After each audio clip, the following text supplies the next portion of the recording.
Hey, Copernicus. Copernicus. Copernicus. Copernicus. I was just telling the story last night on one of my streams of how we would pluralize everything. And I forget that Copernicus is the plural of Copernicus. Copernicus. And then Shenanigai is the plural of shenanigans. That's the one that I kept saying last night. Yeah. I was like, Shenanigai. Oh, man, if only Josh were here.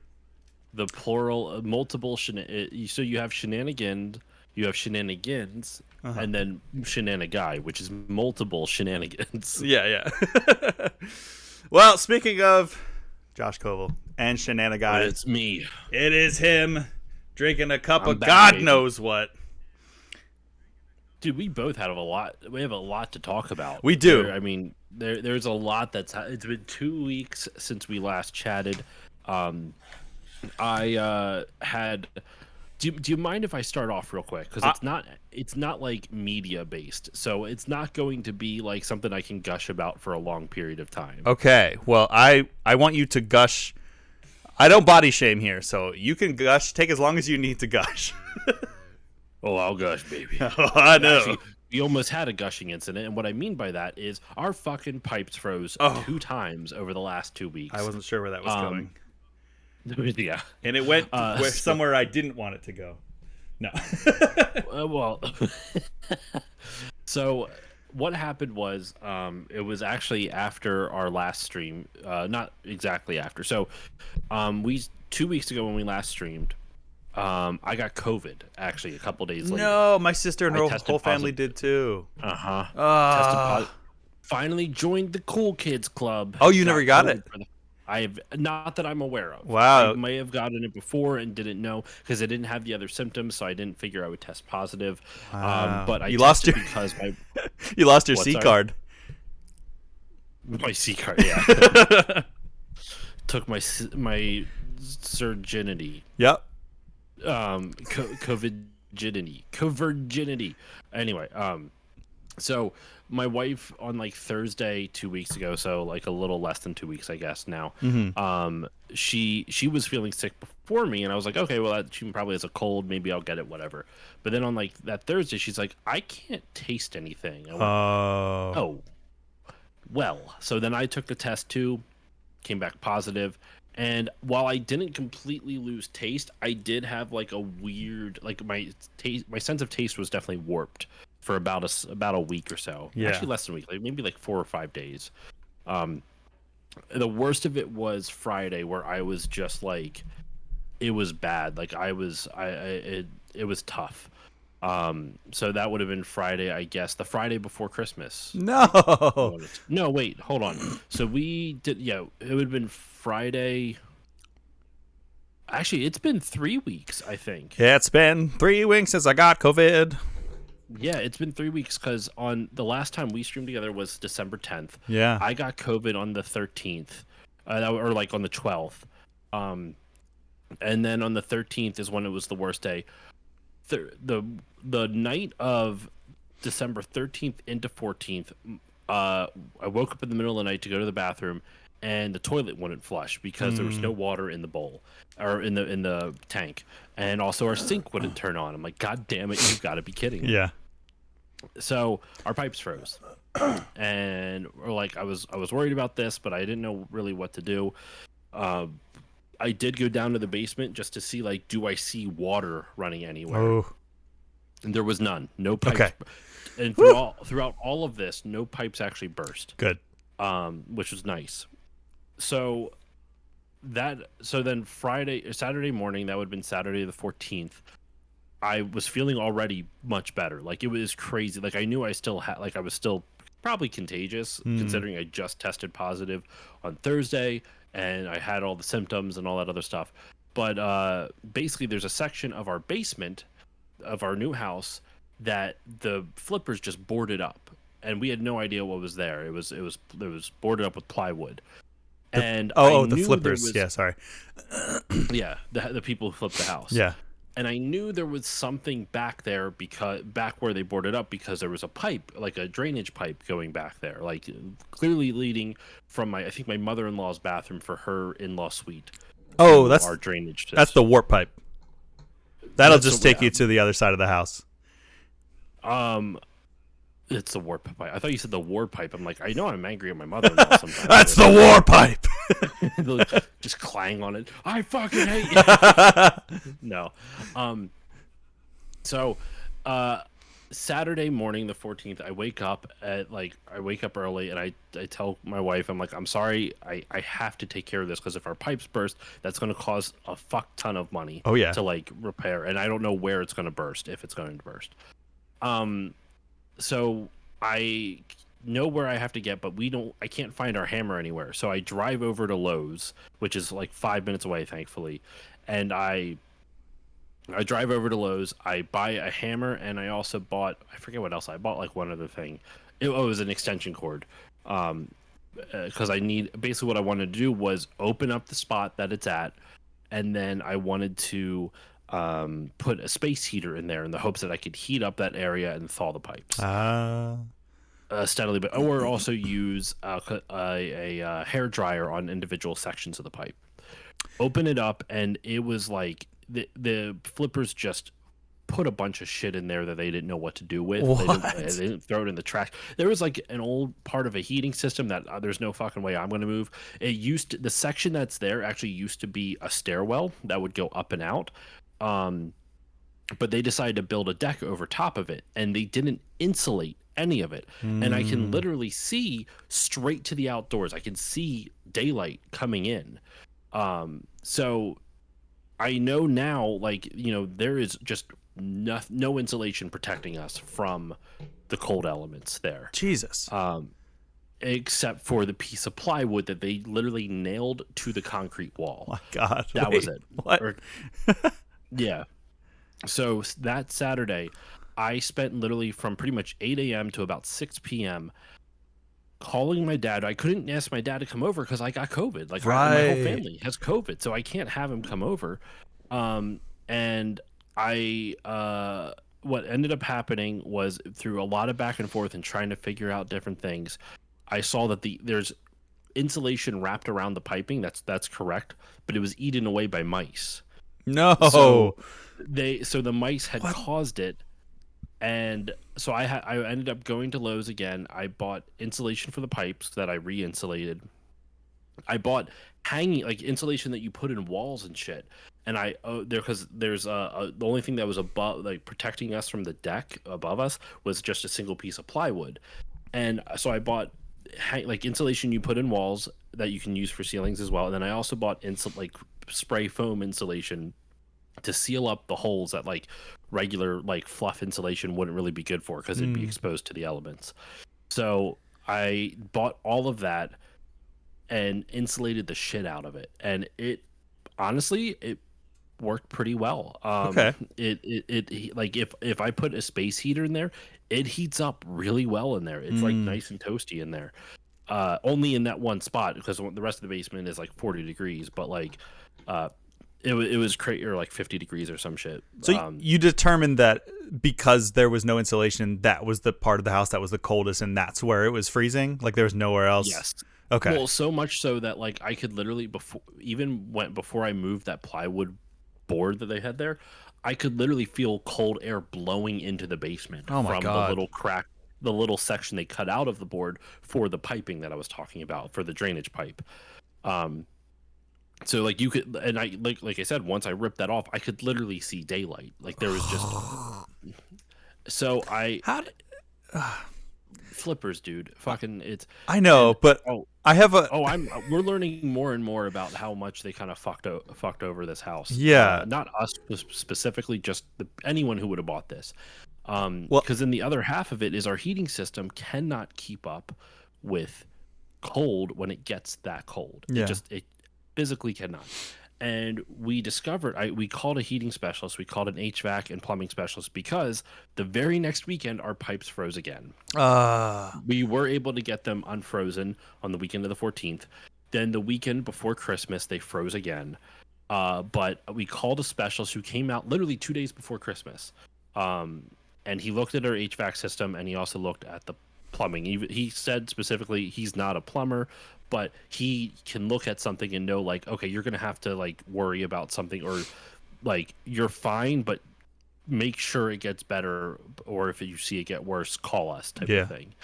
So they froze 3 times? They froze twice Okay. that I'm aware of. I think they actually probably froze other times. Luckily, the piping that they used is called PEX piping, which isn't like copper. It has some give to it, so it will expand. But it's yeah. I have a question that might Yes. sound insensitive. Mm. I've never bought a house before. You've consistently come on here and said there are a number of things that are falling apart in the house. Are these So things that you knew about prior? no, Or like, not did we did you not know about fire, look? nor would you have thought to look for. Gotcha. Okay. So it's not like, it's kind of like Like, when you do your walkthroughs and stuff, you're not necessarily like well, why would you looking. think to look for a section? Why would you think to look for that? You know what I mean? I Like, guess. I why would just you think think to check? Why would you think to check the doors to see if the bottom part is hollow? Wouldn't that be weird to do? that'd be a little You bit know what I weird. mean? But Like maybe it's just all me, but I feel like I would, if I was going to be making that big of a financial commitment, I would want to know every little thing. I would be like poring over that place like with a fine tooth comb. well, the problem is like there's stuff that here's the thing. You're never like my parents have said this, and every homeowner I've talked to has said this. You're never gonna know. Like Yeah. you're going to buy a house, and there's going to be something that comes up that you're going to be like, holy shit, why is this a problem? The main things you really want to look out for is the roof, because the roof affects a lot. It's expensive to reshingle. Yeah. If you have to redo it, like extremely expensive. Like you have to take out a loan type of thing. Like it's like at least 10 grand. Yeah, I've usually heard to it's like reshingle a tens roof. of thousands of dollars. So you have to take it. You have to finance it usually. Ooh. So make sure that the room is okay. The roof, man. Sorry, there's a little piece. There's a little hair that's just like not wanting to. It's the main fucking go character, down. anime hair. There we go. I think I got Just it. rip it out. I know, right? There we go. Right when I lick my hand too to like try to fucking pat it down. Nice. Anyway, so you're never really going to be able to know until you get there. So like the thing in our basement, we honestly didn't even notice it was boarded up because they painted it the same color. I don't think they were trying to hide it necessarily. They were just trying to have it like blend in, because it's not like it Yeah. was like obfuscated. It's just we weren't paying attention. The other thing that we would never have known prior to this, because like you learn a lot more once you obviously buy a house the first time. Sure. Our heating system, we knew it's forced air, meaning it heats the air and then it pushes it through a ventilation system. And we knew that was going to be like not the most efficient, but like we weren't too concerned about it. Well, system they bought actually is basically brand new. Was literally manufactured in May of 2024. Like it's basically brand new. And it's a good brand. And from what the specialists even said, it's installed correctly, or it's running correctly. The issue is that they didn't install it well. Gotcha. And that's not that I you would can't fucking know. Yeah, you can't tell that by looking at it for sure. So what we were able to learn was, one of the things was, so in the ductwork, like when you have the big unit that's upstairs or wherever it's at, sometimes they have like I learned all about how the HVAC systems work. You know, they have the little thing on the outside that has like a fan and it like rotates and shit like that. That's actually not to bring in any airflow. That's literally meant to either cool or heat. So it's depending on how, like, what it's programmed to do or whatnot. It's interesting. It can do both, like depending on the system that you have. It brings in air from your intake valve, your intake vent, I guess, which is located at whatever part of the house, and then it heats it up or cools it depending on what you're trying to get it to do. Once it goes out of that unit for wherever that's stored, ours is up in the attic for heating and cooling, then it goes to the main ventilation shafts. And there's a really big one, usually like 16 inches, like ours is like 16 inches like wide or high. It's a square, I guess. And then obviously that runs around the perimeter of like basically half of our attic, a little more than half our attic, excuse me. And then it has like smaller individual like smaller outcroppings that go, or smaller different pipes and shafts that go to the individual rooms. vents, smaller vents that go to the individual rooms. So what we found out was that large vent, that large ventilation shaft that goes around the up top, there's two problems with it, and there's no way we would have known this otherwise. One, the insulation they wrapped around that, because it can't just be straight metal, because it wouldn't hold the heat or cool. It's not the highest grade that it should be. It's like one slightly grade below, which that's not too big of an issue. The bigger problem is where the two bits of the ventilation shafts connect, like the actual like vents connect the big part upstairs. They didn't seal that underneath the insulation wrap. So what's happening is air is escaping from there, and you can actually see, if you look at the insulation that's on the side, it actually balloons a little bit. Like, it's not going to pop or anything by any stretch, but it's hot air is escaping there. And our attic that is not insulated and not finished, is when it was like even 13 degrees outside, was warmer than our downstairs was. Whoa. Because there was so much heat escaping that. Yeah. So we know now how to fix it. We have some friends and family members who have worked on HVAC systems before. So instead of we called the professional in to diagnose it, which was a little pricey. I think for everything it was like $160 for the visit. But that was like, it was $80 straight up for the visit, and then I think it was like he was there for like 3 hours, like looking at stuff. So I was like, that's honestly, that's kind of fair in my opinion. Yeah. So he was there for quite a while, like looking at things and everything. And so now that we know what we have to do, I'm hoping that will fix a lot of our heating issues. So I do have happy media things that I played and watched and partook in this week. Yeah. But to kick off at least my section of this, it was home ownership shenanigans. Home ownership shenanigan for the last like 3 weeks. Getting COVID. Got COVID. The very next day of the height of COVID, I completely insulated that portion of the basement. Honestly, I'm kind of proud of myself. I figured out a whole bunch of stuff until nice. I was, I felt all, like homeownery. Yeah. So that was kind of cool. And then dealing with everything else, it was just crazy week. It was a crazy few weeks for that. And now we have a game plan. We're also going to try to invest in a wood pellet stove, which will help us heat the house in a much more efficient way than the HVAC system will. And it'll smell great. We don't have to worry about like electricity as much. It'll save us on electricity because we'll be heating. It'll heat a lot more of the house, Yeah. Jeez. So that is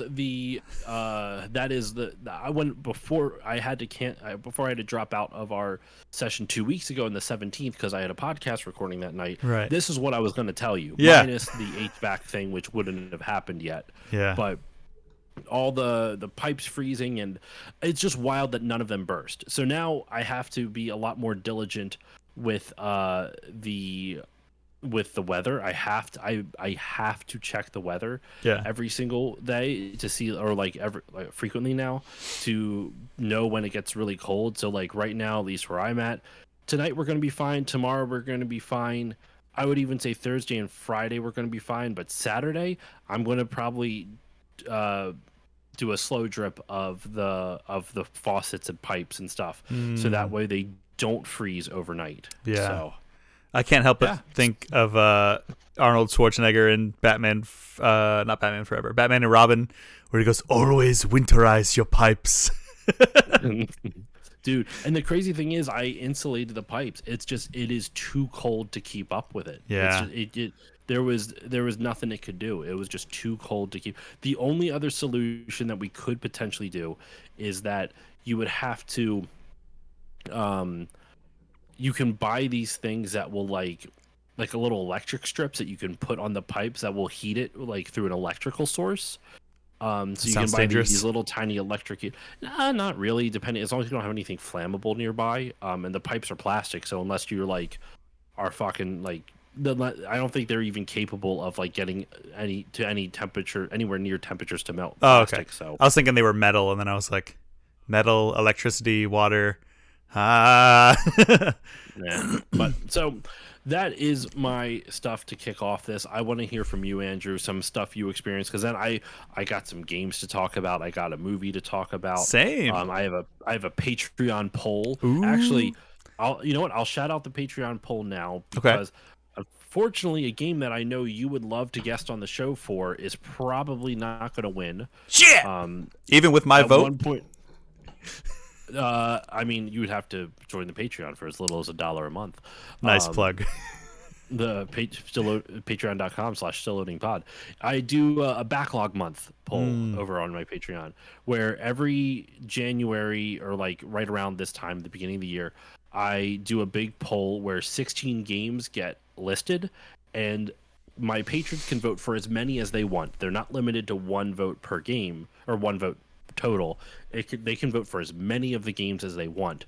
But the games with the most votes, the 4 games with the most votes, will be chosen for backlog month. And I would do actually. How many Sundays are in October? Please only be 4. Thank God it's 4. Because sometimes there's like 5 Sunday months, and I'm like, God. So for like, actually, November in 2025 is a 5 Sunday month.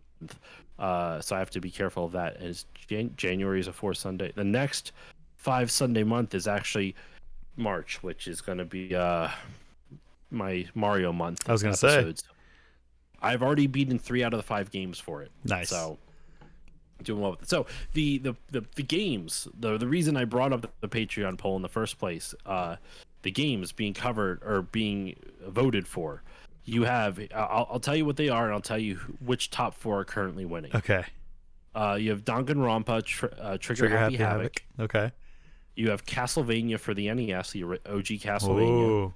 These are all games that I've either played but never beaten, or have never played, period. That's what I was going to ask. I know you've played Castlevania. We tried to beat Castlevania way back in Talk Tuesday day, or not Talk Tuesday. Oh my God, Pizza Tuesday.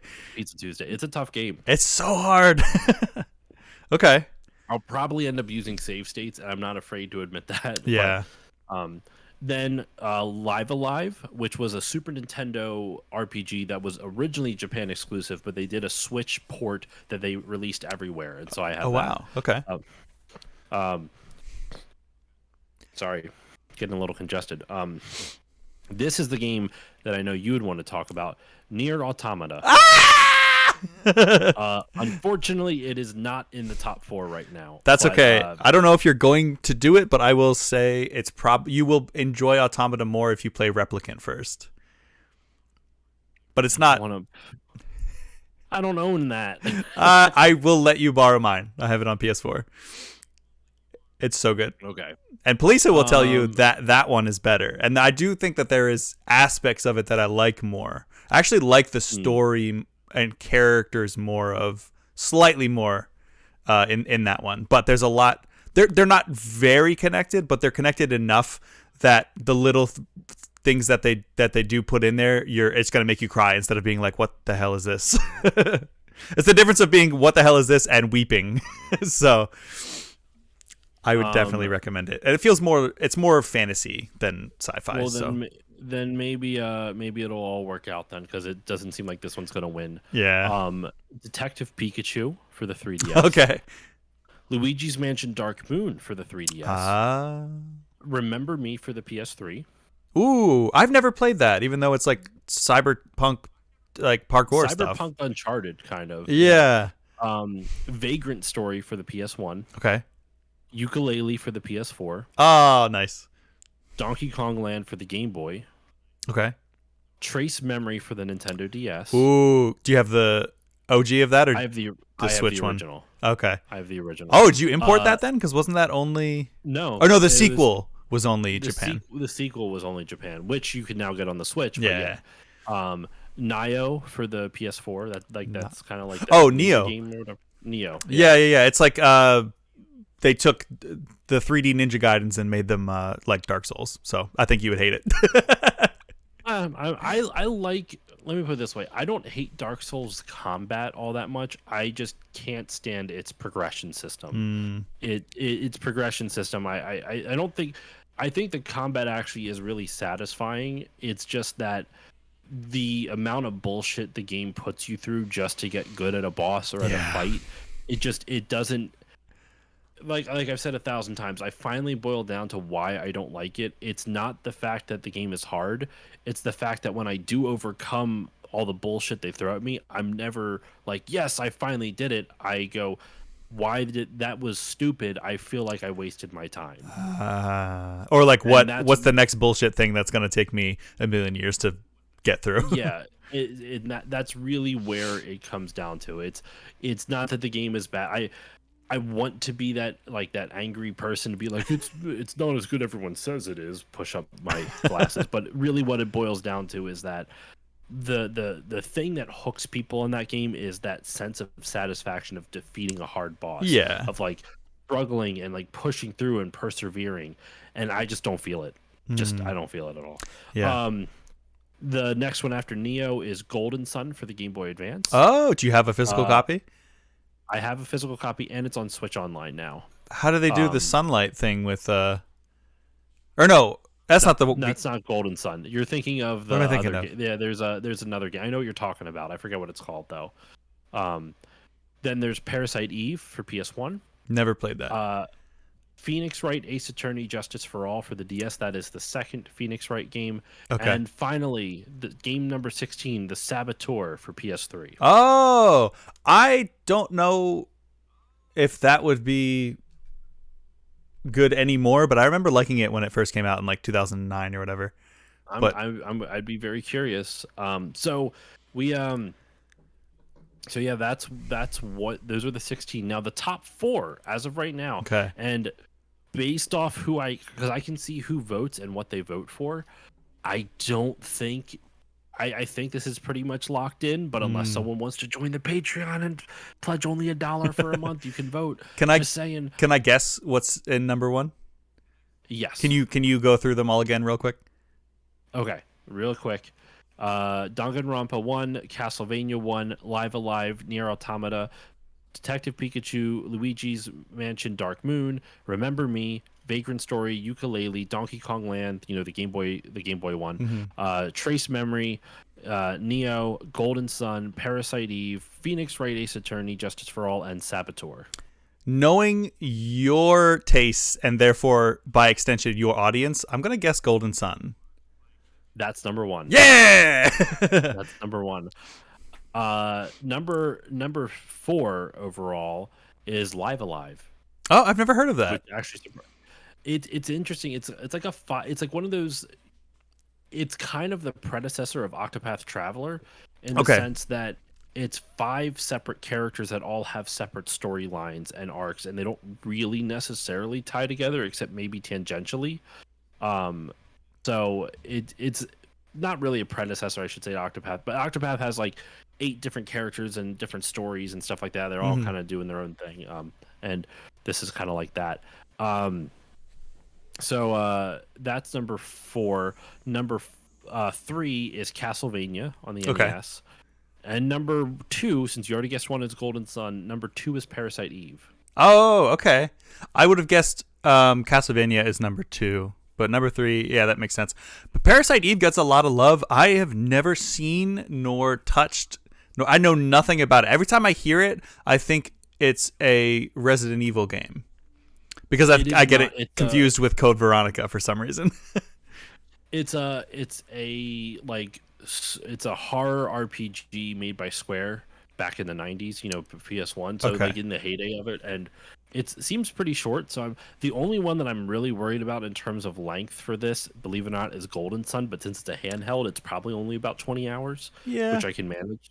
And if I can play it on my Switch, that means also I can play it like I can either stream it or I can also play it downstairs while I'm hanging out with my family with headphones in, or I can take it to work. Yeah. Well, work because it's on Switch Online. I don't know. Sometimes I know there's ways to play Switch Online stuff offline as long as you like do certain things. I don't remember what it is. I think maybe you have to start the game up and then like leave it in the rest mode Hmm. and then leave the house. I don't know. I'll have to look to see if there's a way to play Switch online games offline. Offline. So Yeah, maybe as long as you don't close it. or turn it off the system, just keep it in sleep mode, and then because I would fear that if I don't bring it back to the internet to resync, that I would lose all my save progress. Uh, Um, and I can't do that work. So yeah, yeah. those are the four right now. But if anyone Okay. wants to join the Patreon for only $1, you can vote for as many of those games as you want. You can vote for all of them if you want, and Nice. That would not be see what helpful, but it happens. would be funny. It would be funny. Do you want to guess? There's only one game that has not received a vote from anybody. Ooh, okay. Let me see if I can.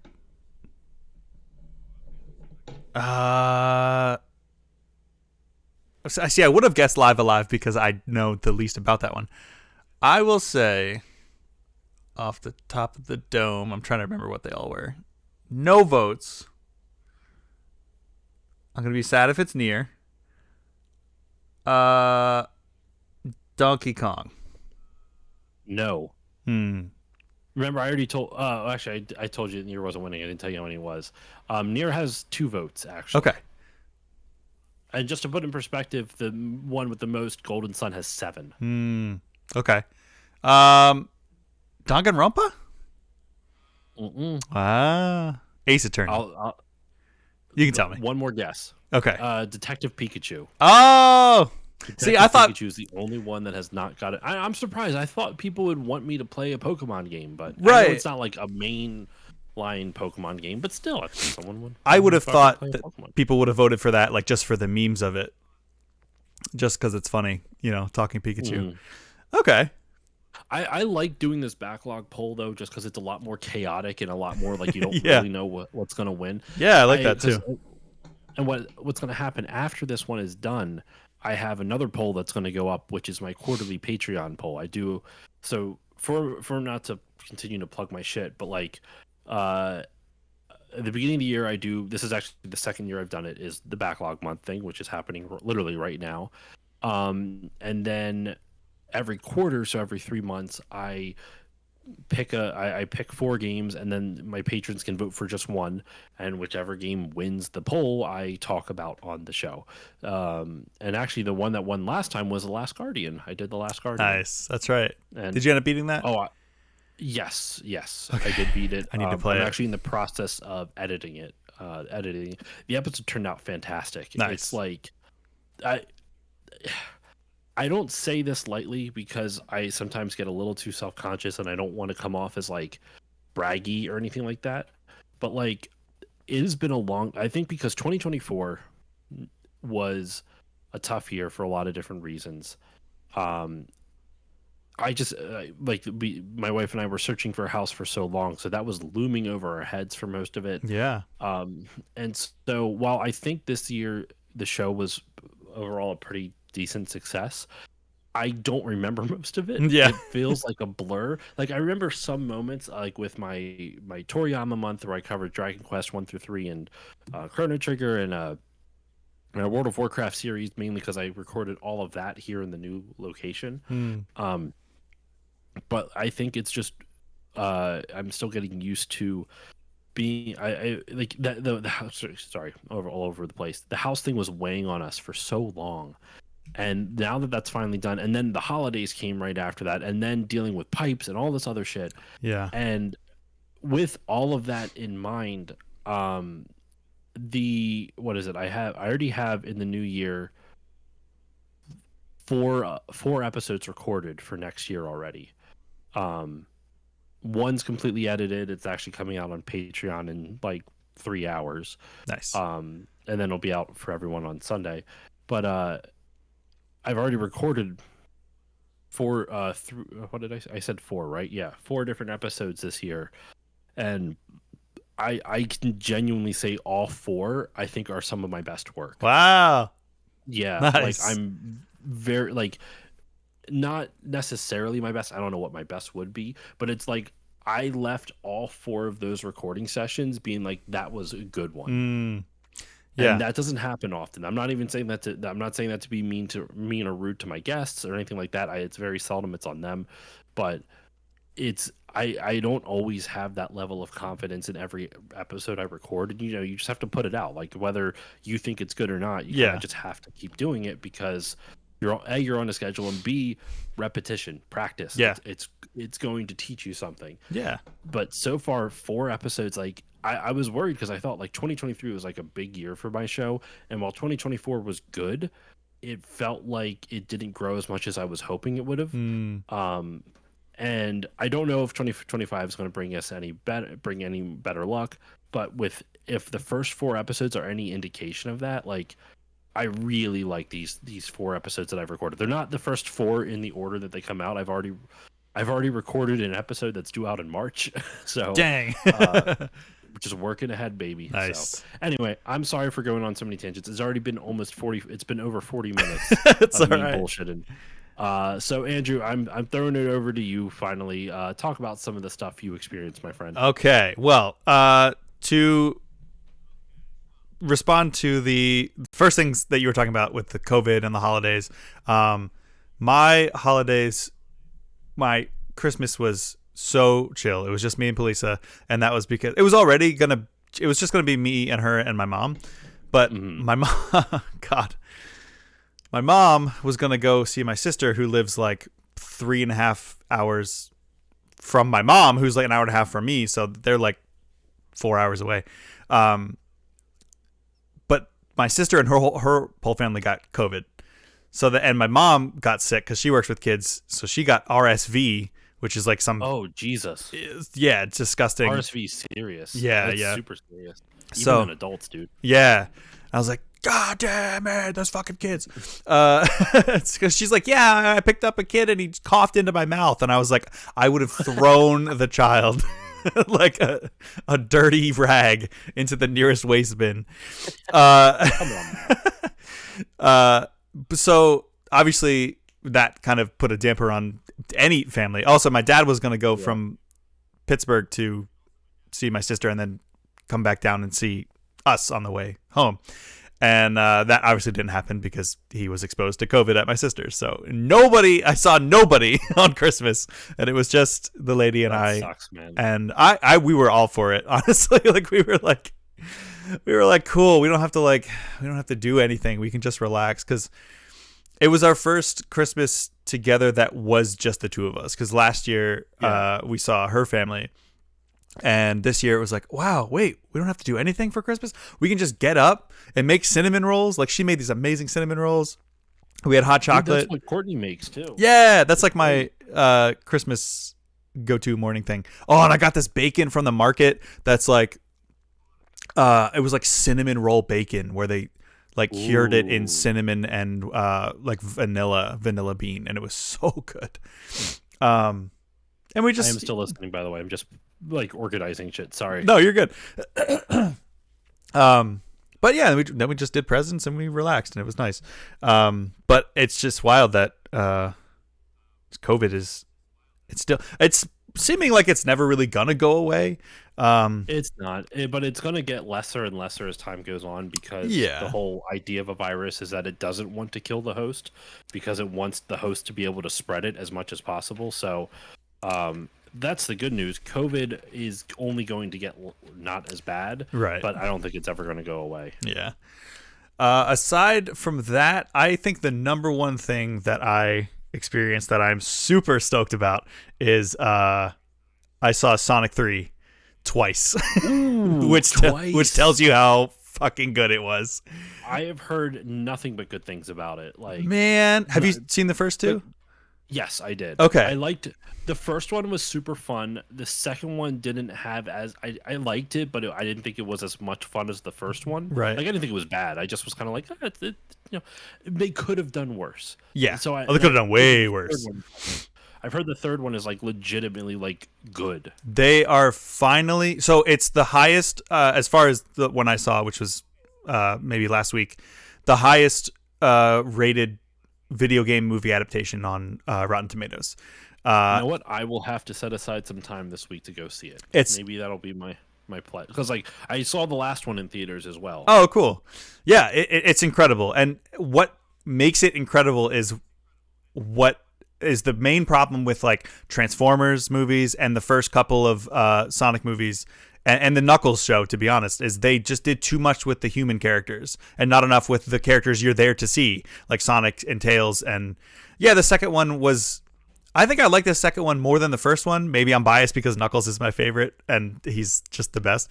But in this one, it's like they are embracing the video games. They're embracing the fan bases. There's a lot of jokes from like meme. So there's this very famous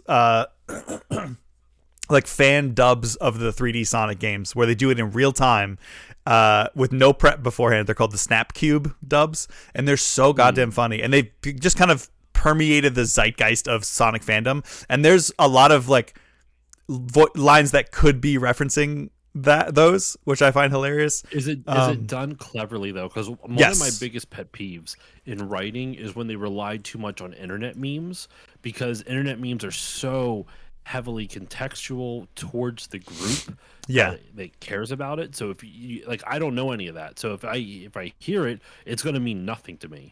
No, it excuse me. So I asked that, does it work even outside of that? Yes, yeah. It's just lines that they wrote in certain ways that make you kind of go like, are they referencing the Snap Cube dub with that? Okay. Like it, but it's not like, hey everyone, look, we're doing the thing that you like. But when they do that, they do it in terms of referencing the games. They do it in such a respectful way, in such a. I popped off in that movie at certain parts because I won't say what, but they did a lot of frame perfect replications of cutscenes from a particular game. You may be able to know because you know what character is also in it, and they actually include music from the games in this one, which was what maybe my biggest pet peeve of the first two. Was I was like, you have a wealth of some of the greatest video game music of all time in all the old Sonic games, the classic era and the 3D era, and some of the new games have really good recognizable music, and you're using none of it. It's like, oh, the guy's phone rings and it's the Green Hills music, a Green Hill Zone music, and it's like, that was cool for like the 3 seconds that we heard it, but like. And instead of like you could have had orchestrated versions of some of these amazing songs from the whatever 30 years of Sonic, and instead you get like generic Marvel kind of sounding action movie music. But in this one, there is still some of that, but it works. And there's little, if you know the music, you'll be like, oh my god, wait, wait. Like there's a character playing a guitar in the very beginning of it, and I'm like, oh my god, that's the beginning of Live and Learn. Like she's playing it on guitar, but it's not, like, see what we're doing? It's just like a nice little way to weave it in. And on top of that, like, it's just a well-made movie. Like it's one of those all-around movies where it's like, yeah, there's certain moments that are for the kids, but it doesn't feel as goofy as the first two. It doesn't feel as like, haha, yeah, Sonic's gonna floss. Get it, kids? That's what you like, right? Like the out of touch, like, executive choices that some 50-year-old dude made because he's like, I don't know, my kid likes that Fortnite stuff, so make him talk about that. The best thing, like the types of shit that like really defines culture isn't just copying something that already like is a cultural touchstone. Like you have to make something that people are going to like, and you won't really know it. You won't know if it's going to click with the audience. Anyway, sorry, I hate it when I see that type of shit when they do too much. It's like anytime there's a video game in a movie or something like that, it's always like it's Fortnite. I get it. It's fine. It's just, I don't know. Anyway, sorry. Continue. It's like, continue to gush. Tell me. I definitely am. This movie is so good.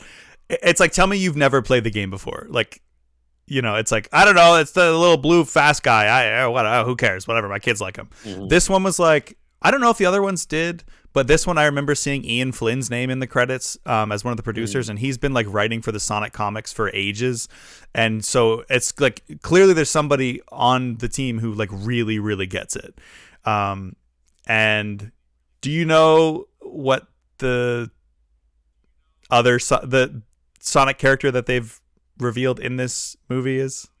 He's on all the posters. Not Keanu Reeves' character, is it? Yes. Shadow? Yeah. Yeah. Because I mean, he's in the press junket. Like, I've heard Okay, of I him. just didn't know how much you've seen of it, but so I didn't want to. I mean, I don't, I know nothing of how he's introduced. I know nothing. So it's funny. Like one area, excuse me, and era of games history that I know little to nothing about is Sonic. Actually, like I've Wow. played. So I beat the original Sonic for an episode. I want to say last year in 2023. I did use save states because fuck that game. Actually, the game isn't bad. I just fuck that game because it's the checkpoint system. It's 1990 Sega. It's Right. I'm not mad at it. It's just I don't have time for that shit. The game itself was fine. Though I had to limit myself because I played the Switch port that you buy, so they allowed the spin dash, which isn't in Oh, the okay. original game. So No, I, it's I not. purposely did not play it with the spin dash. Okay.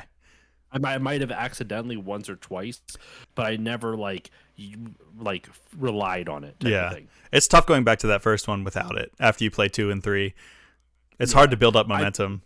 I have played a lot of two, and I've actually gotten pretty far in two, but never beat it. I have touched three with a tiny, tiny stick. Okay. I've barely even dabbled with it. I have never played. I should say that I've barely played Sonic Adventure. I Hmm. haven't played anything in between three, and I've played three a little bit. I've never played Knuckles. The second half of three. Yeah. Um, I've never played Chaotix. I've never played anything else in between that. Um, touched a little bit of Sonic Adventure on the Dreamcast. That's it.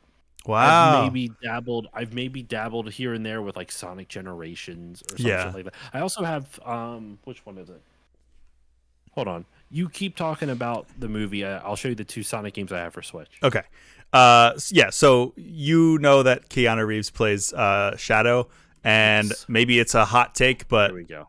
oh, okay. Oh God. You have in your hands the best and the worst of the modern games.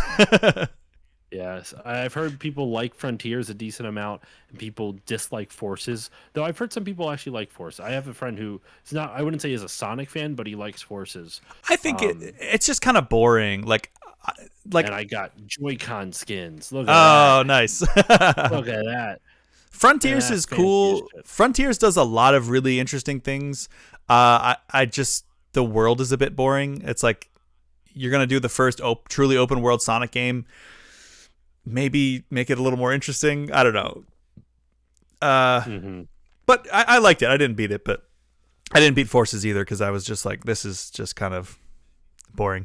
My issue with what I've played of the 3D Sonic games is that the challenge is the challenge isn't like at least where I've gotten in the game. Just to be clear, the challenge has not been in the gameplay itself. It's almost the challenge is an attrition to see how long you can keep your attention going. Okay. Because like a lot of there's no like in order to attack an enemy, you just jump and hit the jump button again, and Sonic dashes and kills them in one hit Yeah. usually. So if you want to play the game and do well with it, you just go slow unless there's a time limit, Right. and that's boring. Right. The game incentivizes you to go fast, but then it also punishes you for going fast by throwing a bunch of shit in the way that you have no time to react to. Yeah. So I don't think someone brought this up. I think it was on Retronauts. Crash Bandicoot is what Sonic was supposed to be in 3D, but since Naughty Dog did it first, Right. Sonic Team couldn't just copy it. And I think they've been hurting ever since trying to find a better way to do Sonic in 3D. I guess what is it? Sonic Frontiers got a little bit closer, from my understanding. Yeah, there's they do a lot of stuff differently in that one. Like it's not like you mentioned, you press jump and then you press jump again, and you hit the enemy and it dies. Sonic Frontiers has combos, like it's nuts. Yeah, that's at least a step in the right direction. Yeah, and a parry I system. need to. Sorry, last thing I'll say is like to bring it back to why I say I know nothing about it. Because you were talking about all the different characters like Shadow and Yeah. Knuckles. I know nothing of their lore. Okay. There's so much Sonic lore in Yeah. especially like Sonic Adventure and on Yeah. is just like it's way over my head. And I do find it interesting with Sonic fandom is how it's like There is the OG fans, Sonic 1 through 3, and then Chaotix, you could even kind of lump in there a little bit, and Yeah. Sonic CD, and stuff like that. And then you have the 3D fans, the more modern fans, which are now like, probably about like a couple years younger than us, maybe. Yeah, like Like 5 years younger than us or so. mid-20s, yeah. Mid-20s at this point, who grew up with Sonic Adventure and the Sonic games on the 360, Yeah, and Sonic the PS2, Heroes and the Mhm. yes, stuff like that. So it's I find it interesting how Sonic, even though people a lot of times, like a lot of critics don't like Sonic games anymore, they have found a way to stay relevant all these years later, and it's not just with nostalgia. Like there are certain brands that just rely solely on nostalgia. Right. Sonic is interesting in that it relies on both. It's able to bring new fans in while also catering to nostalgia. It's a very interesting brand and IP and character. Yeah, I kind of see Sonic in the same way that I see Star Wars, where when the Star Wars prequels came out, everybody was like, "What the hell is this? This is garbage." And then people, That's a good point, it gives, people give it some time, new ones come out, and then you start to remember previous ones more fondly. The more, I guess, maybe more time has passed, and then you can go back and revisit them and be like, "Oh my god, this is actually really cool." So I feel like Sonic Adventure came out, and a lot of people were like, this is so goofy and weird. He's talking and like and he's talking to humans. Right. I still do. I do think that was a misstep. I still think that's weird. Yeah. I don't think they should have. Like, I think the idea, if you want to make Sonic in like a gritty world, Sonic SatAM was awesome. Oh my god. Sonic SatAM was so fucking cool. That show is so good. Polisa loves that show. I'm still in the Sonic kick that I never really leave the Sonic kick. I'm like totally like a Sega fanboy, but like I've been really into it since this movie has been coming out. And so we've been playing all the games. We just beat 3 and Knuckles for the first time, actually. Like I'm playing them start to finish, like all of Sonic 3 and then all of awesome. Sonic and Knuckles. The level transitions and like the little beats that you get from playing it all at once are so much cooler than playing it separately. And she liked those, but we played I've been watching the cartoons, and like we watched the SatAM and like some of the older ones, like there was the Sonic X anime, and but the one that she keeps wanting to go back to is SatAM, which is a testament to how good it is. Dude, and fucking that theme song, theme song of like cartoons, it's so good. It's so good. People talk about the best cartoon theme songs of all time, and I always bring that one up. I'm like, Sonic, it's so Blue good. Streak speeds by, Sonic the Hedgehog. It's so good. I love it. Yeah. I real quick before, because I want you to finish talking about the movie. Oh my gosh, I'm brain farting on this. Did you ever listen to the Retronaut thing I told you about for Sonic 3 and Knuckles, where it's like 8 hours of Sonic 3 and Knuckles? No, content? I didn't. You should still do that. But I remember what I was going to say. Friend of the show. I don't think you've met him, but you actually could. He's an IRL friend, so kind of close to us. Ryan Kern, who's been on the show a handful of times. He was on my Celeste episode. He was recently on my World of Warcraft episode, or for Wrath of the Lich King. He was on my Discord talking about how he picks a game series each year that he tries to play through the entire game series over that year as far as he possibly can. Dang. So he did Zelda this past year. Whoa. And he didn't end up beating it, or maybe he's doing Zelda this coming year. But I thought that was a cool idea, where it's like you can take your time with it. You focus on trying to beat as many of those games as you can in the year. Yeah. And that way you don't burn yourself out. It's not like you're playing Zelda 1 through 5 like over the span of 3 months. Right. Yeah. It's kind of cool like that. Huh. But sorry, finish what you were saying about the movie. Then man, there's so much stuff to talk about. I know. I still have so much. Well, I can put some things off for next time we talk. But yeah. So I was saying Keanu Reeves as Shadow is like, obviously I played the old Sonic Adventure 2 with Shadow. The voice actor is great in that. He's great in Sonic X. He's great in Sonic Boom. Like every time Shadow shows up, pretty pretty standard. Like I don't have any complaints. Hearing Keanu Reeves' Shadow, for some reason, I was just blown away because I was like, this is the perfect cast. People, when they first cast him, people were like, are you serious? And I was like, no, that's perfect. Have you seen John Wick? He's just human Shadow. I love those movies. Me too. Fun fact, real quick. Do you know that the first John Wick almost didn't get made, but you know who saved it? No. Ava Longoria. Really? Desperate Housewives, Ava Longoria. What? Yeah. That's wild. It's like I saw it on like Facebook. I'm like, there's no way that's true. So I Googled like Ava Longoria, John Wick, and there's a recent article from like where did I see it? It was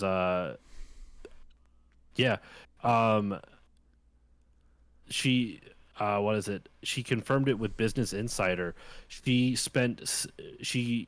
was getting into the producing game, like she wanted to become a film producer. So she put $6 million on to help finish the movie, and she still earns residuals off of it. What? And she made that money back like in spades because John Wick is obviously now there's 4 movies of it. It's kind of crazy. So that's anyway, awesome. Sorry for the little side tangent, but I just thought that was funny. No, that's a cool little tidbit. But yeah, he is now my favorite voice actor for Shadow. Like he's just so good. And also the amount of other references, like he famously / infamously has a motorcycle in his game Shadow the Hedgehog. Not only do they let him have a gun too, and a gun, they give him the gun for like one scene, which was cool, but then they don't rely on it too much, which is also cool. I hope you use that face for the thumbnail, by the way, though. Sorry, continue.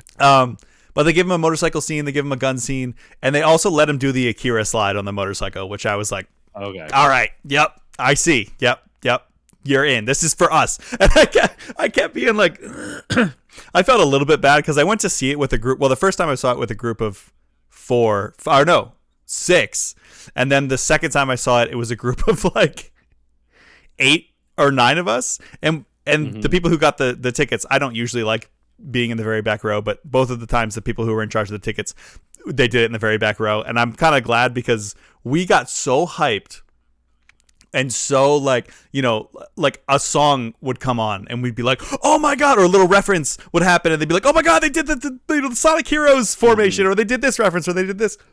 We got so hyped that little kids were like looking back at us like, what are these old people doing back there? And I was like, this isn't for you. This is for us. It's like, where were you in 1993 when this first came out, or 92 when it first came out? I was like, you weren't even born. You weren't even born in 2001 when Sonic Adventure 2 came out, which this movie is based off of. This isn't for you. It's for me.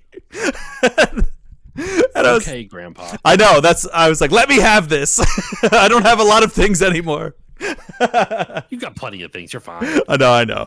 But it was just, if the movie had sucked, that reaction wouldn't have happened. But because it was so good, and because it was seemingly made more for older fans, I just like, there were some moments in the first 2 movies and even the Knuckles series that I was like, oh, that was cool. But I straight up was like hyped at this one. Like something would happen and I'd be like, oh my god, they did that.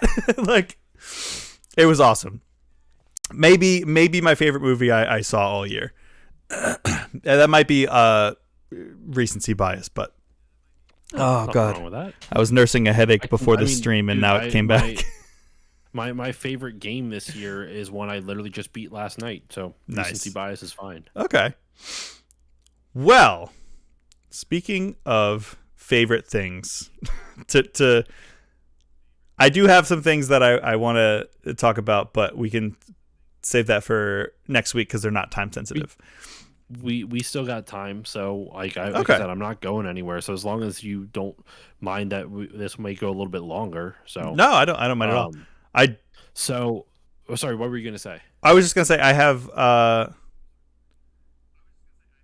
I could segue into like the main thing that I wanted to talk about, but that's for both of us to talk about.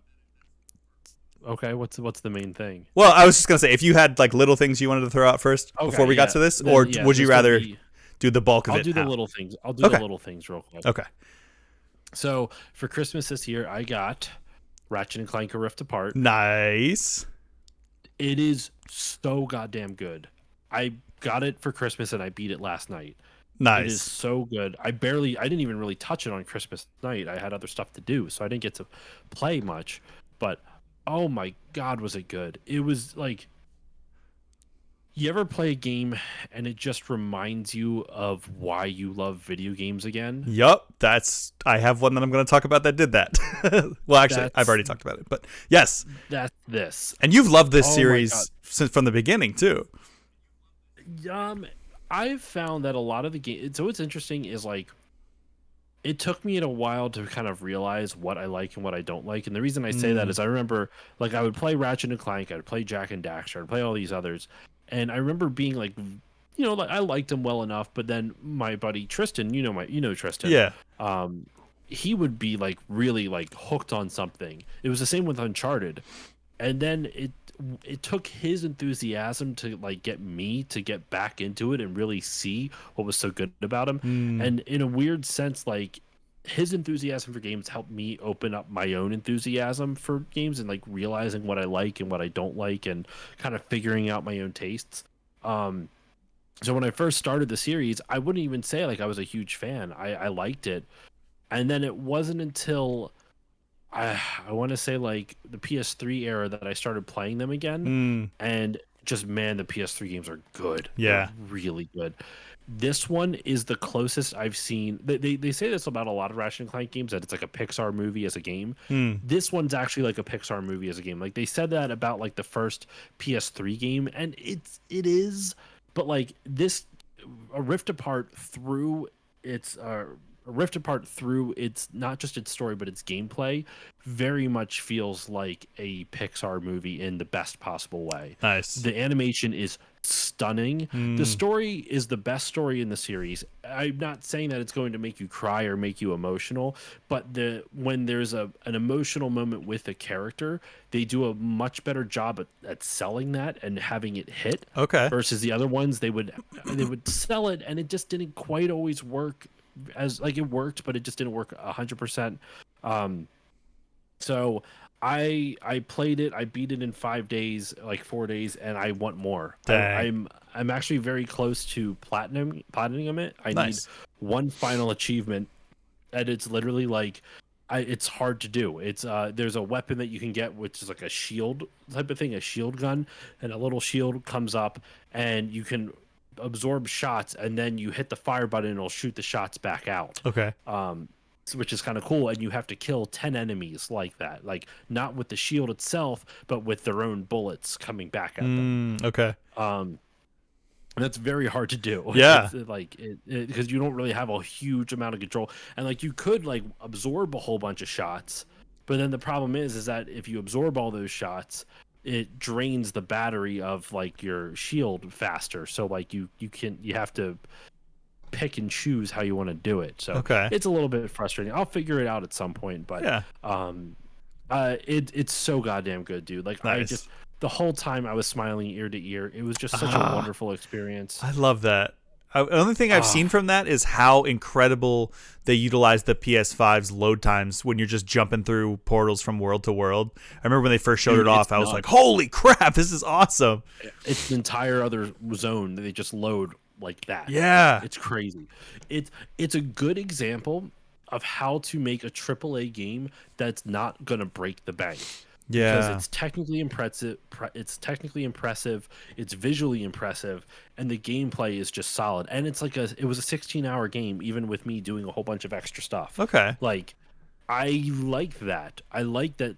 Like, what is it? So I was thinking it would be kind of fun. I don't know if you did it at all. I might do it after our main topic. I have a list of all the games I beat this year. Oh, sick. Okay, well, and I thought it'd be kind of cool to talk about that real quick before I'm not going to list them all right now. I figured we'd do that after the main topic, or the thing you wanted to talk about. But it's related. It's related to this. Everyone's always complaining AAA games. Oh, you need to have a certain hour length. The first God of War is 8 hours long. Right. That was a AAA experience. It was 8 hours long, and no one gave a fuck about that. Yep. So I don't understand why I can't. I get so worked up when people are like, it's got to be at least 30 hours. I'm like, do you have a goddamn life? Right. Like, like listen, I'm not saying that games should be made to cater to the parent. I'm not saying that. I think there is a place for 60 or 100 plus hour experiences, but I don't like this bizarre demand that every game has to be like that. Right. Or otherwise it's a waste of money. Like, listen, if a game you can beat in under an hour and you spend $60 for it, yeah, I think you have a right to be pissed. But like, if a game is like a solid like 5-6 hour experience, and you're basically paying $10 an hour for the price or whatever it is, I don't have an issue with that, depending on how well it's executed. That's all up to personal preference and other stuff. Like, is the game functional? Did they try new things? Like, I don't have an issue with that. But like, I mean, ideally for me, I think 8 hours is like a perfect sweet spot for like a shorter game. Yeah. Like, I think 5 to 6 is a little weak personally. It depends on what the game, but like 8 hours is like a perfect sweet spot for that. So I say all that to say, like, Ratchet and Clank was about a 15 to 16 hour experience if you want to try to get everything. Probably about 12 hours if you're not going for completionist route. Okay, that's a bit less than I would have thought, but I do think that's a good area to be in. And my thing is, like, you can't, like, I agree with you. You can't quantify, like, a $60 game has to be 30 hours long. Yeah, you won't really know. Yeah. Why? How about a game that I would much rather play a 15-hour game that's so good that I want to play it twice and spend 30 hours, or I'd rather that than a game that's just going to take me 30 hours to get through and that I thought was pretty good. Like, agreed. Like, I don't want to spoil. I've said it before, but there was a game that I played that was incredibly short, but I spent a really long time playing because I just liked it so much. I will take that any day over a game that's like, but it's longer. I don't know, maybe. I would rather a game that is shorter, but that I will play longer because it's so good, or because it's so enjoyable, or because there's so much more to do in it. I was playing Bomb Rush Cyberpunk last night, and it was like, I feel like I'm getting pretty close to beating it, and I'm only on part 4 of the, like, my playthroughs, which are 2 hours each.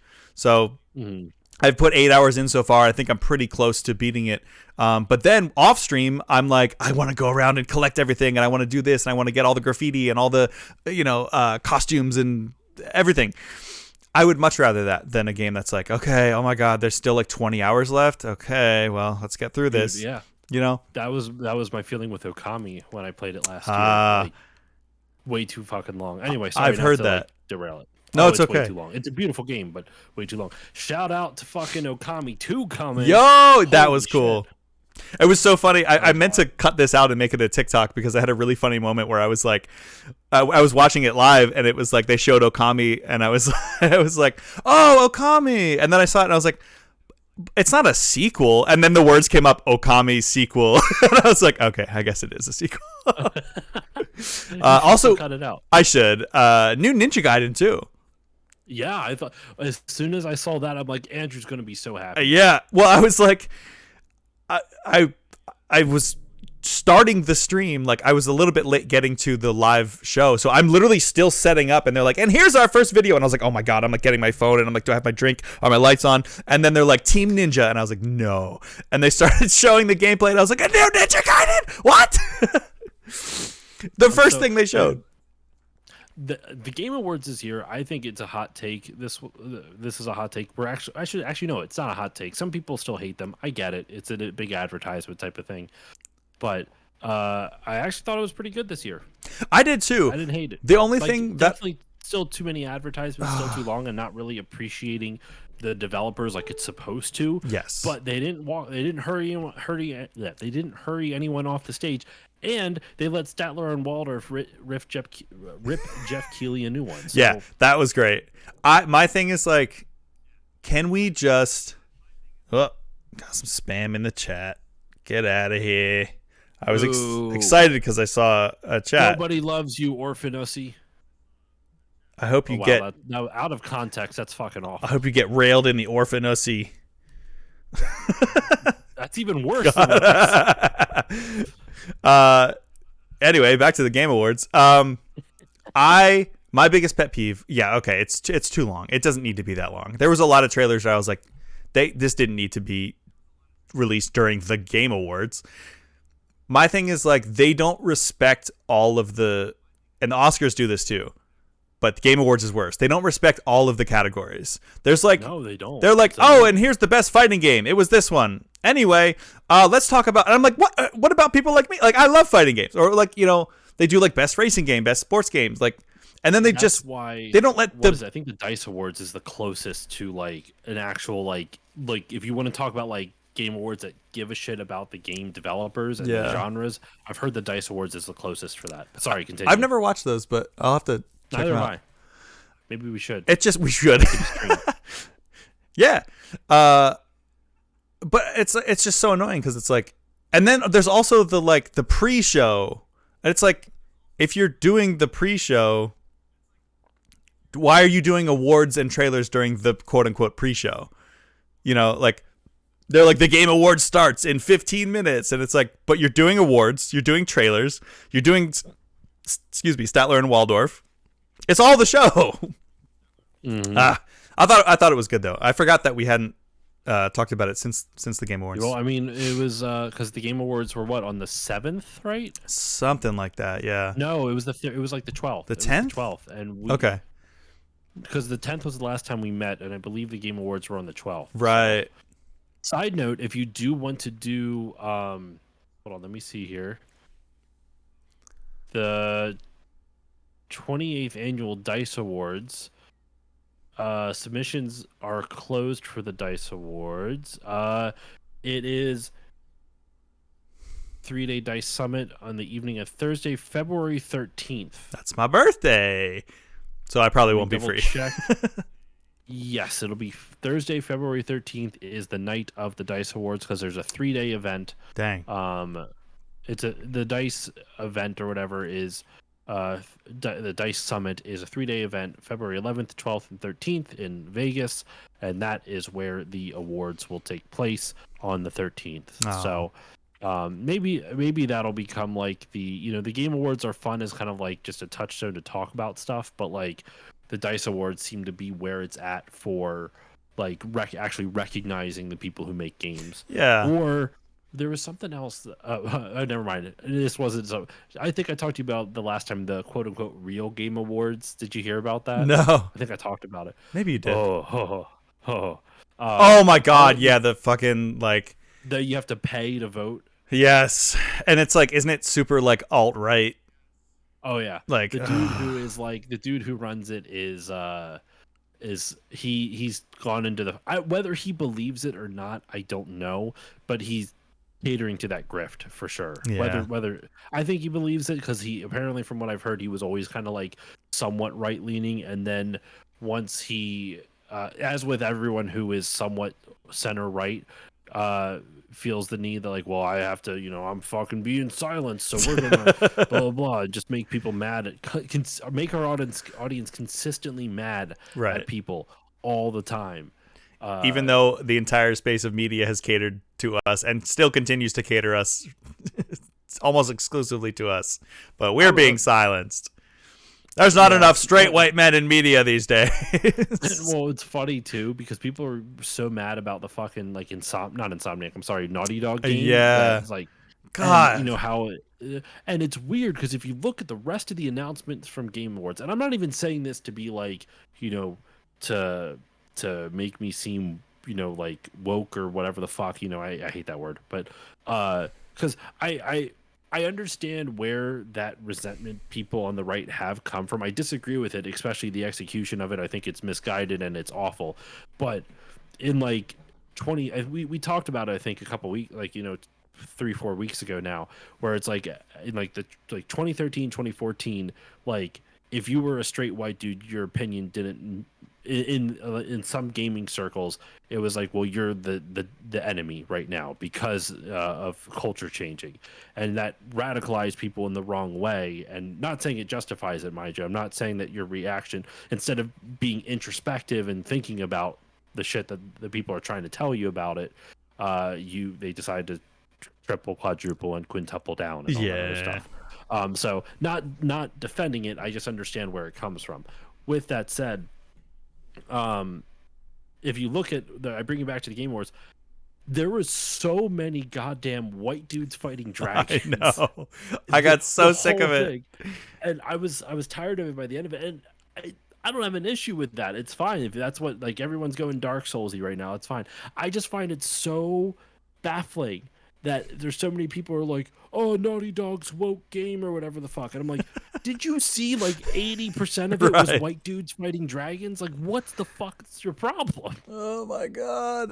And then it's like my other issue that I keep harping on throughout all these things is like, why did all these white dudes fighting dragons, why did all these games look exactly the same? Why is like now fantasy gaming just hyper realistic big monster, you know? Who knows? It could be because like even the Dark Souls like thing. It's like Dark Souls is popular still. Don't get me wrong, but it's not like you're right. Like the wave was like 5 years ago.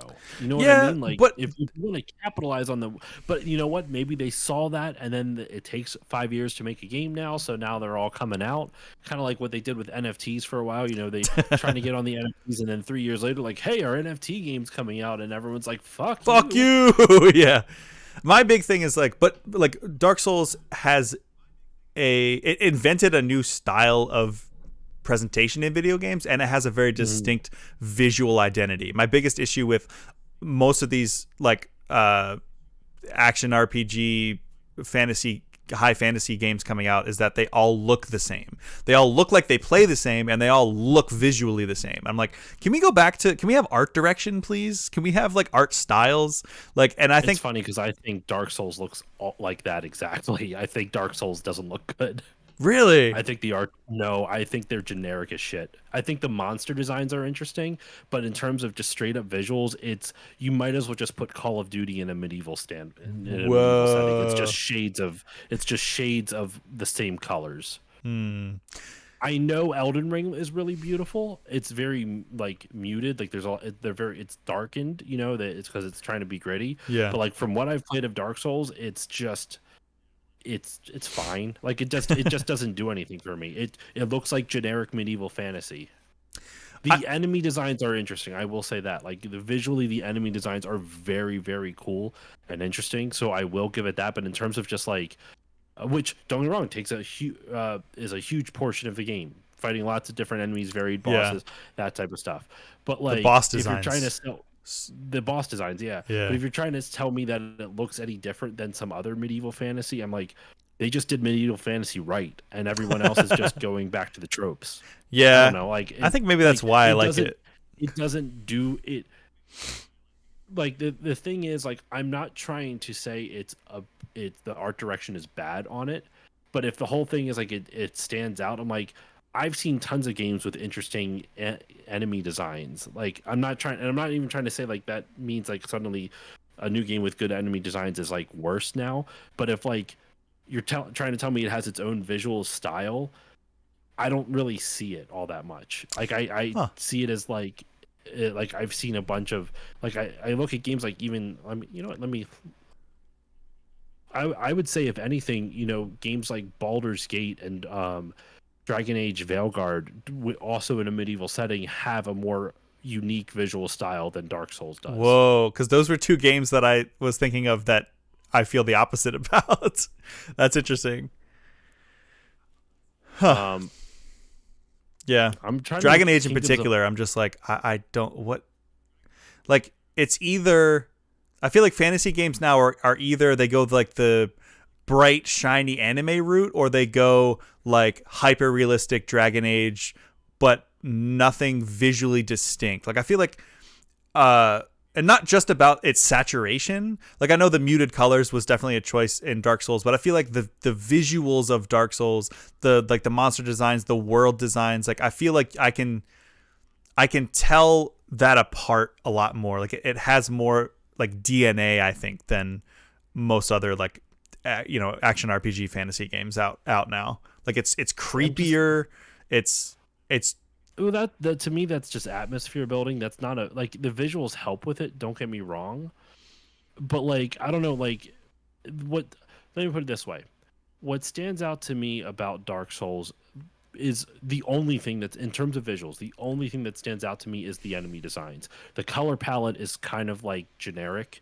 The characters are all like the characters you play, which I don't think is a bad thing because you're meant to be kind of like a nameless character type of thing, from what I can tell. But like, I don't know, it just, like once again, I'm not even saying it's bad. It just doesn't. How can I put this? Like, if you're going to go with a dreary castle vibe, like eerie, like Fumito Ueda does that better by like miles. Hmm. Like everything he's done in Eco and in Shadow of the Colossus and Last Guardian is like it's all very like dark and grungy looking, but it has its own, like the way everything looks visually, like the way the castles are structured and designed looks so interesting compared to like Dark Souls, which just feels like I'm just in another random medieval castle. Huh. It doesn't feel like a fantasy world. It feels like this is just like, I shouldn't say it does feel like a fantasy world because of the monsters, but the setting itself doesn't feel fantastical. The monsters are fantastical, but the setting itself doesn't feel fantastical to me. Okay. I will say for Dark Souls, it has less in terms of the setting. There are certain areas that definitely are absolutely iconic in that first one, but I see more of it in Elden Ring and Sekiro. Oh my god, I could Sekiro because it's also it's samurai, and yeah. also from what I've seen of Elden Ring, like the screenshots I've seen, that's why I kind of separated Elden Ring out from that, because at least with Dark Soul, like Dark Soul, at least when I played a Dark Souls, it I will, now that I'm thinking about it, maybe it's just my issues with Dark Souls because I'm not a fan of Bloodborne. Bloodborne is awesome looking, like the Mm, the whole goth aesthetic of like yeah. the goth, like that Like is very unique, and I have not seen anything else really like it. yeah. Elden Ring is very unique, and I haven't really seen anything else like it. I haven't really seen Sekiro much, but like it's medieval Japan to an Yeah. extent. So, well, fantastical medieval Japan. Anyway, sorry, I keep cutting you off with all this stuff. That's all right. I don't even remember how. Oh, we were talking about the Game Awards. What were Yeah. we talking about before that, though? I don't remember. You were talking about Ratchet and Clank. Oh yeah. Oh, then if you don't mind, real quick, because I want to, because it is already 9:30. Not that I have to stream, but Yeah. like, I don't want us to go too crazy late because there's other stuff we want to talk about. Yeah. This will be very fast. Okay. Other things I played real quick. I beat Mario and Luigi Superstar Saga Nice. for the Game Boy Advance.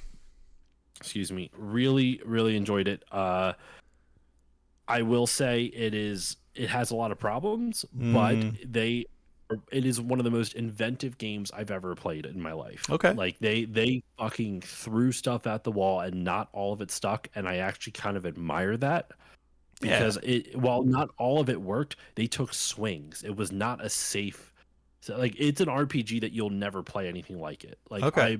I was blown away by, like, have you ever played it at all? No, never touched it. So, I played have you played the Bowser's Paper Inside Mario? Story, so I kind of know Okay. the setup. Okay, then maybe because I haven't played any of the ones after it, so I don't know how much of these mechanics they've kept from the original game. But have you played the Paper Mario games? No. Any of them? No. Okay. Um, so a lot of the basis for the Mario RPGs are timed attacks, right? Right. Where if Mario jumps or he swings a hammer, you have to hit the attack button again at the right time to do extra damage, whether it's extra damage for a bonk on the head or just as Mario's about to land on an enemy, you hit the attack button, the confirm button again, and it does extra damage or Yeah. a crit or something like that. Same type of thing in this, but each of the Mario Bros has, like, they did such an interesting thing where Mario is only controlled by the A button and Luigi is only controlled by the B button. Oh, So that's cool.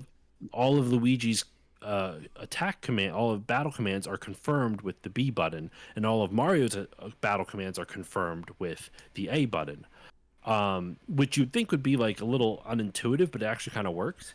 Um, it I shouldn't say it works. It doesn't detract from the game, but it it doesn't make the gameplay better, but it does make the experience better because now it's kind of like you are distinguishing between the brothers in a mechanical element, like Right. a literal physical element, which is kind of cool. Yeah, I like that. Um, you have your jump attacks, you have your hammer swing attacks, you also have some magic abilities. But the main thing is actually no, you don't really have magic abilities. You have these things called bros attacks, which essentially Mario and Luigi do these fun little animations where like you have to, it's a timed attack again, but you have to either switch between A or B depending on what it is, depending on the attack you use, and they're all just like fun little, think of like, like limit breaks, Yeah. but you have, instead of using magic points, you use bros points, and you have a certain amount of bros points. You can use items to replenish your bros points in battles, but the bros points did extra damage and stuff like that. It's really cool mechanic. Outside of battle, the brothers also had they Mario, as you're exploring around, you control both of them with the D-pad. They one follows the other by hitting, I want to say it's the start, or yeah, the start button. They actually swap who's leading, so, and that's important, believe it or not. Hmm. It swaps who's leading because select brings you to the menu for you to check items and gear and stuff like that. But start will actually swap Mario and Luigi. Sorry, start will swap Mario and Luigi in the order that they're walking in, and that's important because there's what I'm about to explain. But once again, A and B button controls different characters, but it does change on who's ever leading. Who's ever in the lead, whether it's Mario and Luigi, will jump when you hit the A button, and who's ever in the back will jump when you press the B button. So it's not dependent on the character, Okay. it's dependent on who's in the lead, which kind of makes sense because imagine having to swap back and forth all the time. Yeah. So this way you're always going to know who's ever in the lead, you hit the same button no matter who's in the lead. Each brother though has a different ability. So like Mario can do a little spin thing which allow you to hover over gaps, so there's like some very light platforming. And you can't die from platforming, but it's all puzzle solving, so there is like, you'll fall and you'll have to backtrack maybe, but generally it's you're never going to die from platforming with it, but it will waste your time if you fail at it. Luigi gets an extra high jump, but it's dependent on the order that they are in. So like when Luigi's in the back, you can do the high jump, but you have to like, you hit the trigger buttons, the R and L buttons on your Game Boy Advance, like the ones on the side here. And you to cycle through abilities. So you'd be playing and you would like tap once, and then all of a sudden if Luigi's in the back, you can do the double jump when you hit the B button. If Mario's in the back, you'll do the hover that goes across. Okay. If he's in the front, the jump doesn't work, but you also get different ability, but you also can use your hammer on on like the world screen to break through rocks, or also attack enemies to get a surprise attack before the battle screen goes into it. You can there's also though, you get powers, like you get like fire. Mario gets fire, Luigi gets thunder, and not only do they do stuff where like Mario can light lamps to solve puzzles, and Luigi can like put lightning into orbs to solve puzzles, to like power different things, or Mario can illuminate different areas, stuff like that. But when they're in the front, that's what they do. So if Luigi's in the front, his thunder will like power up orbs, or Mario's fire when he's in front will light up stuff, right? If they're in the back, they do different things. Mario's fire will cause you to be able to dash because he's essentially literally lighting a fire under Luigi's ass, and you just sprint across the whole Nice. thing.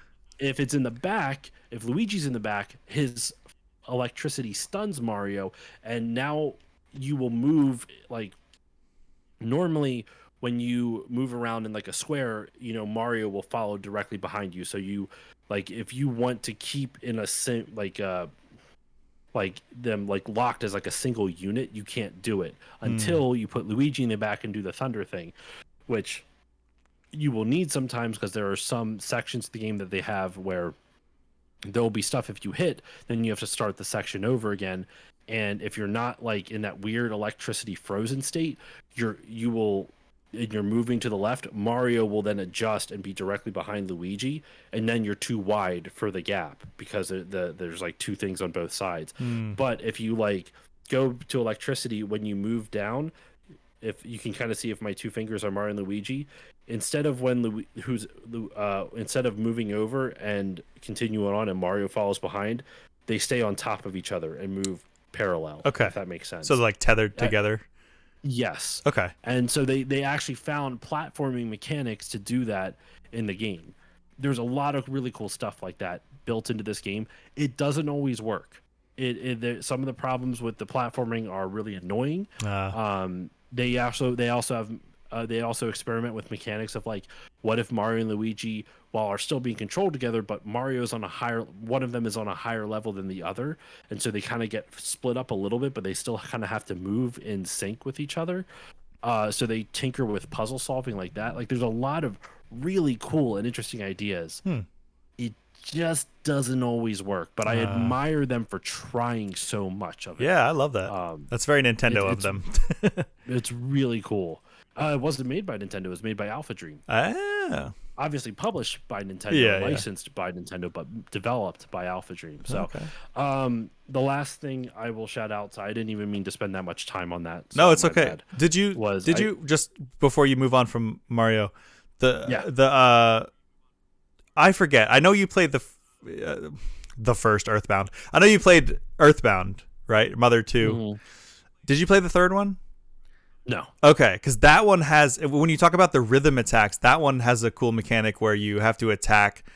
If you're doing a physical attack, you actually have to attack on the beat of the music, and it'll let you do like a chain attack, which will do. So normally, if you do like an attack, it'll be like, hit 100 damage or whatever. But if you hit and keep hitting the attack button to the beat of the song that's playing in the background, it'll actually be like hit, hit, hit, hit, and it'll start like going up higher and higher, and you can get like a critical hit if you get through so many notes of the song, which I always thought was a really cool That's mechanic. cool. Yeah, I like that when it's not mandatory, because one of the things that have scared me away from games like Crypt of the Necrodancer or whatever it is, yeah, that's the whole thing. and the Zelda equivalent, like, Yeah, no thank you. I don't want to explore. I don't want to have to explore a dungeon on a rhythm. right. Just that does not seem fun to me. Yeah. Same thing with like deck builder games. I don't want my strategy be based on the whim of like whatever comes into my hands. Like I Yeah. understand like enjoying card games and playing and like physical stuff like that, but when like you're playing like Kingdom Hearts, fucking Oh my God, Chain of Memories. like Chain of Memories, It's the worst one. that's not why I want to play Kingdom Hearts. Yeah. I want to play so I can fucking fight Heartless, not hope that I draw an attack card. Yeah. But anyway, sorry. So We've the talked last about thing- a lot of these things last time we Yes. talked, I think.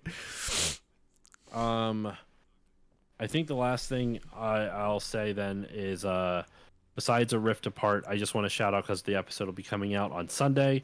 I interviewed my buddy Gabe Sword, the executive producer. Well, he became the actual like lead of the Animaniacs reboot. Right. His Bubbo game. Oh, right. Nice. He has a new game called Bubbo Burst that just came out on Steam, and it's honestly really cool. If you like arcade action style games, it's interesting. So it's like it's hard to describe, but it's pretty cool. So yeah, I think you sent that to me my one time games when that I I've was experienced. playing. Sorry. Yeah. No, you're good. I was just saying those are the games that I've experienced this week, and I watched The Greatest Showman last night. Oh, for the first time? Yes, I've heard a lot of the music from it. It's funny because I sent you all those songs last, Yeah. like 3 weeks Oh, I ago watched that video on and the cried my 10th. eyes out. Dude, oh, you did? Yes. You watched it? Yeah. Isn't it just Oh. beautiful? It's so beautiful. I love Hugh Jackman. Did you see the second one? The "This Is Me" song, I think so. that where like the Kiala is her name. She's like the lead in it and is singing it. Yeah, and he gets And- up afterwards and is just like standing crying. Well, that I thought she was gonna have a bigger role in the movie. Yeah. But what I love about that song is just because the point in the movie where that song is sung is essentially Hugh Jackman's character, Barnum. Actually, I know in real life he wasn't necessarily the best person. No. This is a very romanticized version of Yeah. him. It is what it is. I'm not surprised by that type of shit. But he basically, it's a point in it where he starts off with getting all the quote unquote freaks, as people called him. Right. He called them interesting people, and he actually genuinely cared about them. But he was so tired of people being like, your stuff. Basically, people considered his acts, lowbrow, and so Yeah. he was tired of people looking down on him for this. And instead of leaning into it in a sense, allowing to show the humanity of these people, he decided like, well, I need to legitimize myself. So he went out and gets an opera singer, not to spoil the whole movie, gets an opera singer and he goes on a tour with her, and then he doesn't allow them into the party afterwards. Right. He doesn't allow the people that got him to that spot, the quote unquote freaks who helped put his name out there in the first place. So it's honestly like the music of this movie, the movie's fantastic, but the story pacing is not great because this song is so fucking powerful, but it has no emotional impact in the movie because there's no character development for the woman singing it. Kiala, like she That's has fair. no character development in the movie. So when she's shut out and you have this whole song of "This Is Me" and you have this big a moment just like, you know, this it's an empowering song, you know, for a group of people, especially I would assume for like a marginalized group, you know, like when people are going to cut you down, you know, like I'm not going to back down from who I am. This is me. Yeah. Like you're not changing for the world. You make the world change to accept you because you exist. Hell yeah. It's a beautiful, empowering anthem, and the moment in the movie is meant for that.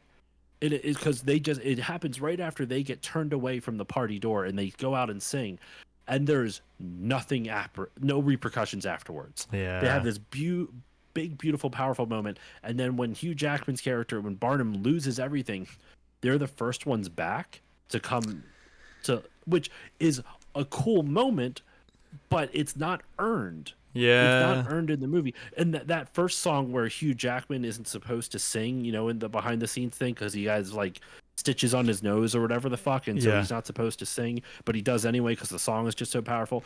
That song is the moment where he's like realizing like, you know, I fucked up, but I don't regret it because it led me back to showing who really cares about me. Like when the chips were down, you all came for me. I owe you everything. Oh. And that's the whole point of that song, you know, of that song, you know, like not This Is Me, the other one. I can't think of it now. From Now On, that's what it's called. Because the whole song is like, from now on, like I'm not going to be blinded by light. I'm not going to let these things sway me. I'm here for you now, and you're here for me. Yeah. And I'm not going to let other things, outside influences, influence me. Really cool moment, but the whole reconciliation between these two sides, there's nothing. It's like they just forgive him. There's no like awkward moments. There's no like him having to earn it back. He just loses everything, and they're like, "Oh, you poor son of a bitch." And let me come back to you. Like and that's instead of him having, instead of him coming back and like, honestly, they could have done a reprise of the "This Is Me" song in that moment, right? And like him trying to be like, "Hey, let's bring the band back together. I lost everything. Won't you help me?"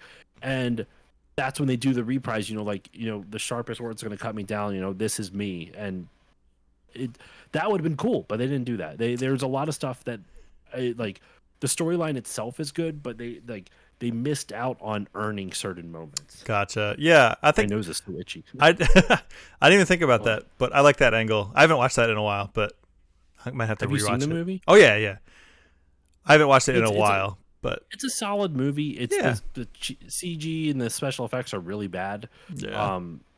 But like, it's a cool moment, but it just, I don't know, just the songs of that movie are much better than the movie itself. That's fair. Yeah, that's totally fair. That's like Frozen. The first Frozen. I will probably never watch that as a movie again, but the songs kind of slap. Yeah, that's one of my Disney hot takes is that I do not like the first Frozen. I think the second one is a better movie in every way. It definitely is. Yeah, it's a better movie. But the first Frozen, I think, was really fucking important because it was the first major Disney movie that didn't revolve around the princess falling in love with the prince. Yes, yeah, love that aspect. That was. I remember seeing that and seeing the act of true love was a sister saving a sister. Yeah. I'm like, fuck yes, Disney! Finally, something different, and it really was. That's why I like that movie so much. I've seen it way too many fucking times, so I won't watch it again unless I have to. My daughter Of loves course. that movie, so we watched it a ton as well. Yeah. Um, That aspect so is the best part of it. I think the rest of the story is just kind of mid. I don't really like. I don't think the characters are all that likable. I like Elsa. I think she's interesting, but the rest of the cast, who are supposed to be really important, are just kind of like, nah. I didn't love them, but I like their dynamics a lot more in the second one. And I don't know if I've said this before, but I think in the third one, if Disney is not cowards like we know them to be, I think they're gonna let Elsa be gay. She's gonna be the first. I actually hope, in a weird sense, she's asexual. Yeah, Like she doesn't need anybody. I But not I like being that gay as would well. be cool. I don't. For some reason, I just think asexual would be more interesting. I don't know why. Yeah, that's kind of my thing at with. the same time, sorry, I keep cutting you off. That's all right. That's how I feel like with Sonic. Like people are like, "Oh my god, Sonic and Amy are like so cute together," but it's so one-sided, and it's like I'm fine with them like not having a love interest at all. Like Sonic doesn't need to be with anybody to be a complete character, and Elsa doesn't either. But they've had 2 movies to kind of develop her, and I feel like there's some subtext there in the whole like conceal, don't Absolutely. feel, like hiding away who you are. Yeah. And then in the second one, she has like some chemistry with that one girl from outside the town. The North Uldric tribe. Yeah, I was like, okay, are you guys gonna get kissy or no? I wouldn't be like I like the character of Elsa a lot, who's very much like she is the stoic man, quote unquote. Yeah. Like if that was like that's the character a dude would stereotypically be. Right. But like just works so well. Anyway, I've dabbled long enough. What was the topic that I've held you off now for about 50 minutes? So it's a great segue from talking about all the games that you've beat this year, because I was gonna ask one if you had a top 5 games. I know. So I'm gonna ask 2 questions, and the one is like if you had a top 5 just in gaming of games, your 2024 top 5 games, and also I actually do. Nice. Games that I played in 2024, not games that came out in 2024. Not games that came out, because I am very far behind on my games too. So like your top 5 games of 2024. I had a whole bunch and I had a note and I deleted all of them. God damn it. Well, don't hold on. I might have it somewhere. I'm going to keep looking. Okay. I do have, actually, you know what? I have my list of games that I beat in 2024. I can tell you them. And I can then tell you which ones, because I forgot, like, where's my list? It's on Blue Sky. I have a whole list. Nice. I do a thread on Blue Sky. Started back on January 2nd when I beat my first game, which was God of War 2005. Beat it in the 2005 one. I beat it in 8 hours. Nice. Do you want me to read that, or what did you have in mind? I just wanted to see your top 5 games that you either the top 5 games that you would consider your favorites of the year. You don't have to have beaten them. Like one of mine I didn't even beat, but I put it on there because of just how it made me feel. You can read through all of them if you want, or you can just tell me your top, whatever you. Sorry. Bless you. I do actually have my list of top 5. So okay. And I actually have to change it now, because at the time I did the top 5, I did not beat Ratchet and Clank. I didn't even own it yet. So real quick, just the games that I did beat this year, just to kind of, if it's cool, I'll just rattle them off. I won't go into like thoughts and feelings on everything. Yeah. I beat 27 games this year. Nice. So a little over 2 a month. God of War, the original, beat that in 8 hours. The Order 1886, beat that in 6.5 hours. Bluey, the video game, nice, beat that in 1.5 hours. Oh yeah. Donkey Kong Country, beat that in about 5 hours. Nice. Astro's Playroom, I still need to get the new one. It was before Astrobot was even announced. Beat that in 3.5. Horizon Zero Dawn, I replayed, beat that in 38.5. Did you play the remaster? No, I just played the original on PS4 again. Do you know that you can just, if you have the PS4 one, you can just pay $10 and get the remaster for PS5? Yeah, but I'm not going to pay $10 just to play a remastered version of it. It's not going to be that much better. It's much better. It is. Nope. I don't. I'm not going to see the difference. It's not $10 worth of a difference. I think it absolutely is. You got to look and see Is what the it just difference is. visuals? Is it just visuals? I don't know. There may be some quality of life stuff. I know the DLC is bundled in if you didn't already have it, I already have the DLC, so but like visually that alone made me want to play it again. And it's not just honestly, fidelity. It's not just like, wow, this texture looks nicer. It's everything. no, I understand. You can like Aloy's hair probably moves nicer or some shit. I don't care about that shit. To me, it's never worth the. I think it bothers me when that. I shouldn't say it bothers me. I'm happy they have that option because I think it is like $10 isn't an awful fee for it. I just refuse to pay it. I don't think it's worth Okay. $10. I wouldn't It seems like a waste of money when I already own the game. I wouldn't say it was worth it if it was just like you're going from 1080p to 4K, but it seemed like they put a lot into it. No, Into the I'm sure they remaster. probably there's probably ray tracing and more physics elements for like how things interact and stuff like that.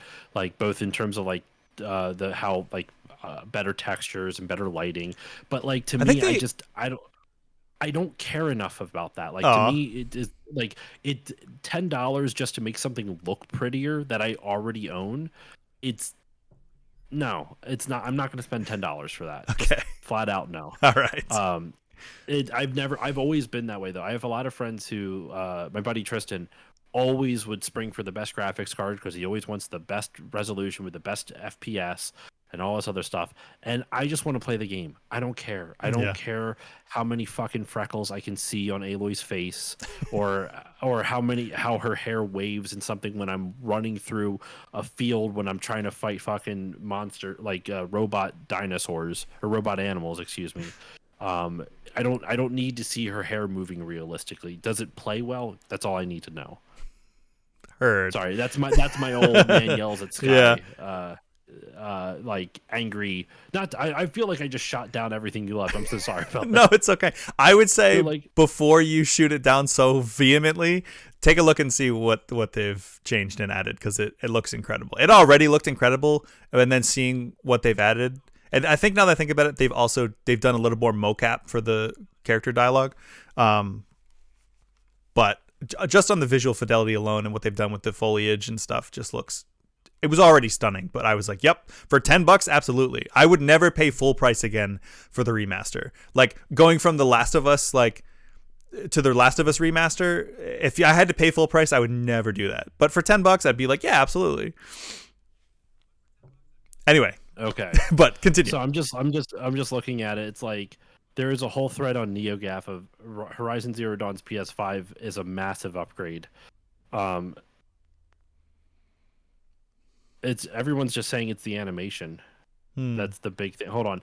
Horizon Zero Dawn, one of the best looking games on the PS4, runs fairly flawlessly at 60 FPS on the PS5 and backwards compatibility. Many felt developer Nixers was wasting its time. Truth is, however, it was done an extraordinary job as the comparisons illustrate is predominantly a visual overhaul. The differences are staggering, especially when you consider just how good the original game looks. All right, I'm going to have it on in the background while I'm chatting. Okay. It's a lot of sorry, I'm just looking at it now. It's a lot of now. I understand. I'm also looking at this on YouTube. So like, and right now for some reason it's only streaming in 360p. So Oh my god! that. You're like the graphics got worse. Okay. Yes, it is extremely pretty. I can see. I actually think the 60 frames per second actually kind of. Wait, is that the? Okay, maybe I'm. The reason I was trying to see. Okay, sorry. The reason I'm jumping back and forth is I'm trying to see what the differences are, but yeah, her hair looks better. There's a lot more foliage. It's a mainly a visual overhaul. Yeah. A lot more pretty. Like I can see it. Like there's actual like sand physics and stuff like that. Where they just add like some textures and stuff to sand. Where the sand isn't like blowing away gently, but that looks. Yeah, it's a very big graphical overhaul. I could see how someone would find this worthwhile for $10. I still would not pay $10 for it. Really? Huh. No, like it. I think personally, I find that a waste of money. I don't think they're gypping you, mind you. I don't think they're giving you like they're selling you short like $10 for like that crazy of an update is like they didn't just put a new coat of paint on it. Like they like they redesigned the room as it were. It's Yeah. not like they just repainted the room, they redesigned the room. That's why I think they could charge more. I'm But happy that to it's me, only $10.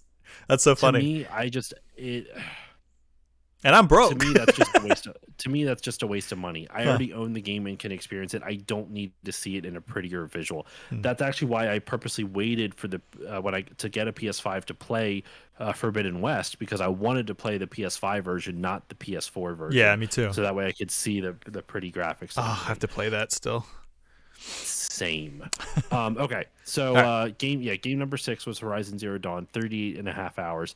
Game 7, Super Kiwi 64. It was 1.5 hours. What? It's an indie game that's done in the style of like a N64 collectathon. Oh yeah, I think I've seen Really stuff for that. charming. It looks really cute. It's very cute, very easy. I think the price is very much. It was like $5. It's Okay. very much worth it. Toe Jam and Earl beat it with save states. Took 2.5 hours. Fucking hated that game. Yeah. Game 9 Tunic beat that in 13.5 hours. Oh, the little alligator Fox. Zelda. It's a fox, but yeah. Oh, I'm not sure what I'm thinking of. There are alligators in it that you fight though, so Oh, you're okay. not totally off. Game 10 Arkham Asylum 10.5 hours. Nice. Have you never played that? No, I've beaten it before, Okay. but I re-beat it for the show. I covered it with my friend. Actually, you know my Heather. You know Heather. Heather and Jamie. Oh, yeah. Yeah. Nice. Game 11, the original Dragon Quest, 8.5 hours. Game 12, Dragon Quest 2, 20.5 hours. Fuck that game. Game 13, Chrono Trigger, 24 hours.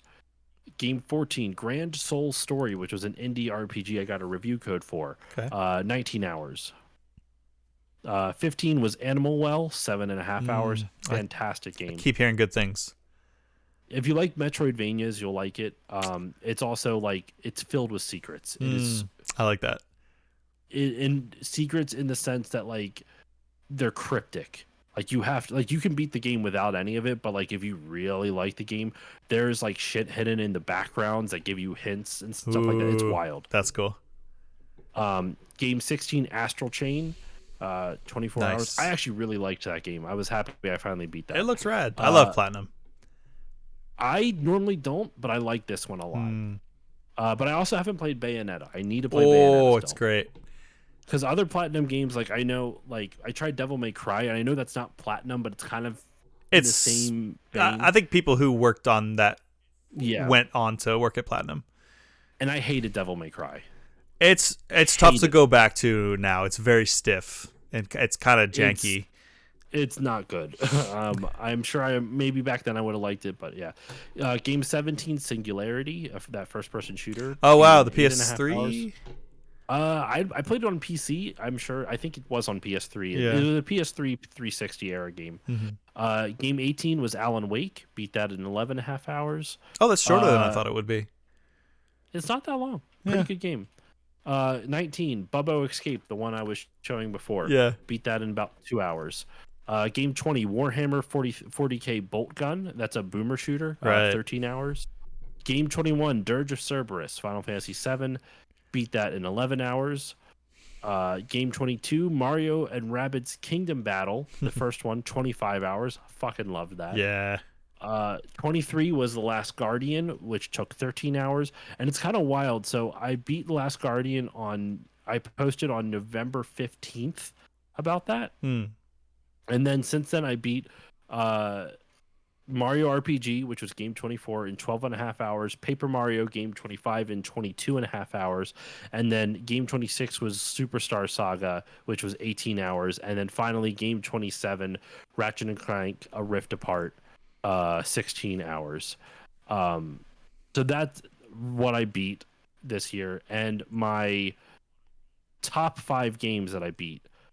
Originally, Horizon Zero Dawn was my number 5, but that's going to get bumped out because Ratchet and Clank is going in there. It's number 5 is Chrono Trigger. Okay. Gotta love Chrono Still got to beat that. Still got to play that. It's great. Number 4 is Tunic. Oh wow. Number 3, Donkey Kong Country. Oh, classic. I listened to the aquatic ambience song, the underwater music from that all the time, all the goddamn time. It's one of the greatest pieces of video game music of all time. It's so good, dude. That whole soundtrack's fantastic. Great soundtrack. What I was actually amazed about the most about Donkey Kong Country is how little I needed save states. Really? Because it's hard. Don't get me wrong, Yeah. but the way that the game works is that once you get to a new zone, you might have 3, maybe 4 levels at most before you get to the save point, and you can save as often as you like. So what you can do is you really only have 3 or 4 level stretches where if you die and you lose all your lives, if you lose all your lives in that 3 to 4 level stretch, you go back to your last save point. So you would lose about 3 levels of progress. But if you save scum after every time you beat a level, then you beat a level, go back to the save point, save, beat a level, go back to the save point, save, Gotcha. beat a boss. They usually make you go to the next zone.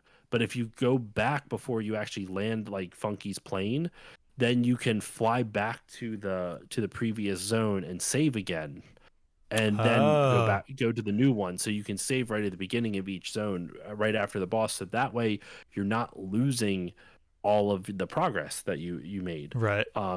So if you do it that way, you only really have at the beginning of each zone, you have like however long it takes you to get to the save point. Once you get to the save point, or hell, even once you get to Funky's flights, which if that happens before, you could technically go back to the old zone and save. And then I think you can. I think you can go back with the flights. You can't do like if you don't have the Funky's flights, you can only travel what's on your current zone, like between levels you beat. But if you get the flights, you can go back to whichever level you want to. Okay. So you could go back to a previous zone and save. So either you use the Funky flights to go back, save, and then go to the Funky flights in that old zone to get back to the one you're at. Or you get the save point. So I was pleasantly surprised by like how if you kind of cheese the save system a little bit, which wasn't hard to figure out. Yeah. It's a very playable by modern standards. I might have to. It's one of those classic games that I would just play at like friends' houses when I was little, and I could never get very far. But I remember some of the music, and the visuals are so iconic that it's probably worth it for me to go back and play it. That's why I put it on my list, man. That's why I put it on my backlog month last year. This was one of my backlog month games. Nice. From last year, that one. Number 2, Super Mario RPG. Nice. Oh, that was my number 1 until Ratchet and Clank. Yeah. Oh, both those games though, Super Mario RPG and Ratchet and Clank, remind me why I love video games. Like it is unbridled joy in those games. Like the writing is just fun and effortless. Like Super Mario RPG has great writing, some great characters.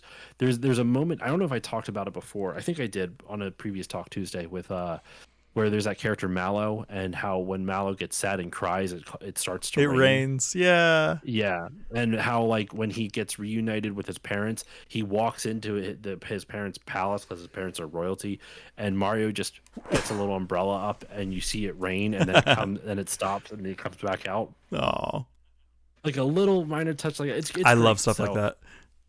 Those are my top 5. So just to repeat again: Chrono Trigger, Tunic, Donkey Kong Country, Super Mario RPG, and Ratchet and Clank: A Rift Apart. Honorable mentions, obviously Horizon Zero Dawn, because I got kicked out of the 5 spot. Yeah. But honorable mentions are Dragon Quest. I was pleasantly surprised how much I enjoyed the original Dragon Quest. Yeah. The Order 1886 and Mario plus Rabbids Kingdom Battle. Okay. Nice. So, I'm gonna have to play Tunic because I'm surprised to hear that make top 5. I've seen it around. I've been like, this looks cute, but well, actually, you like Dark Souls, right? Yeah. Imagine Dark Souls meets Zelda. Okay. It's got a similar progression system to Dark Souls in that like there are like different areas that you can rest to gain health back, but when you do, all the enemies respawn. So you're gonna play that risk reward. It's that mechanic. But also if you die, you go back to that spot, to the last like thing you rested at. Yeah. So you want to kind of play that risk reward where like, well, I could clear out this whole world of enemies, but you know, um, the way they do progress, it's also a game where the level design is so, because it's isometric, it's so smartly done. They hide a lot of things. Oh, It nice. what they Because of the isometric view, they hide a lot of things, and there are mechanics in the game that are available to you from the very beginning Hmm. that you won't know about until you get farther in the game. Because essentially, what happens as you play through the game. Oh, hold on, 1 second. So here's my copy of Tunic. Got it from Fangamer. Nice. Not a review copy though. Fangamer. I'm not opposed to getting review copies of things. Just saying. I love Fangamer. I'm wearing some of their merch right now. It's just a Metal They're Gear great. Solid hoodie with the zipper is the exclamation point. Like the I love it. That's smart. So what came with my Tunic thing? Lots of cool stuff, but it's got an old school Zelda manual. Oh my god, that's awesome. Now here's the thing though.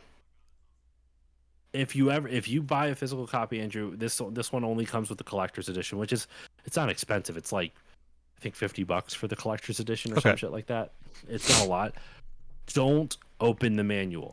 Okay. Do not, because you collect pages of the manual in the game, and it's part of it. Can I show a page that's not going to spoil anything? Yeah. Let me see. This is I don't want to show that page. There's a lot of stuff that I just don't want to show because it can spoil stuff. Gotcha.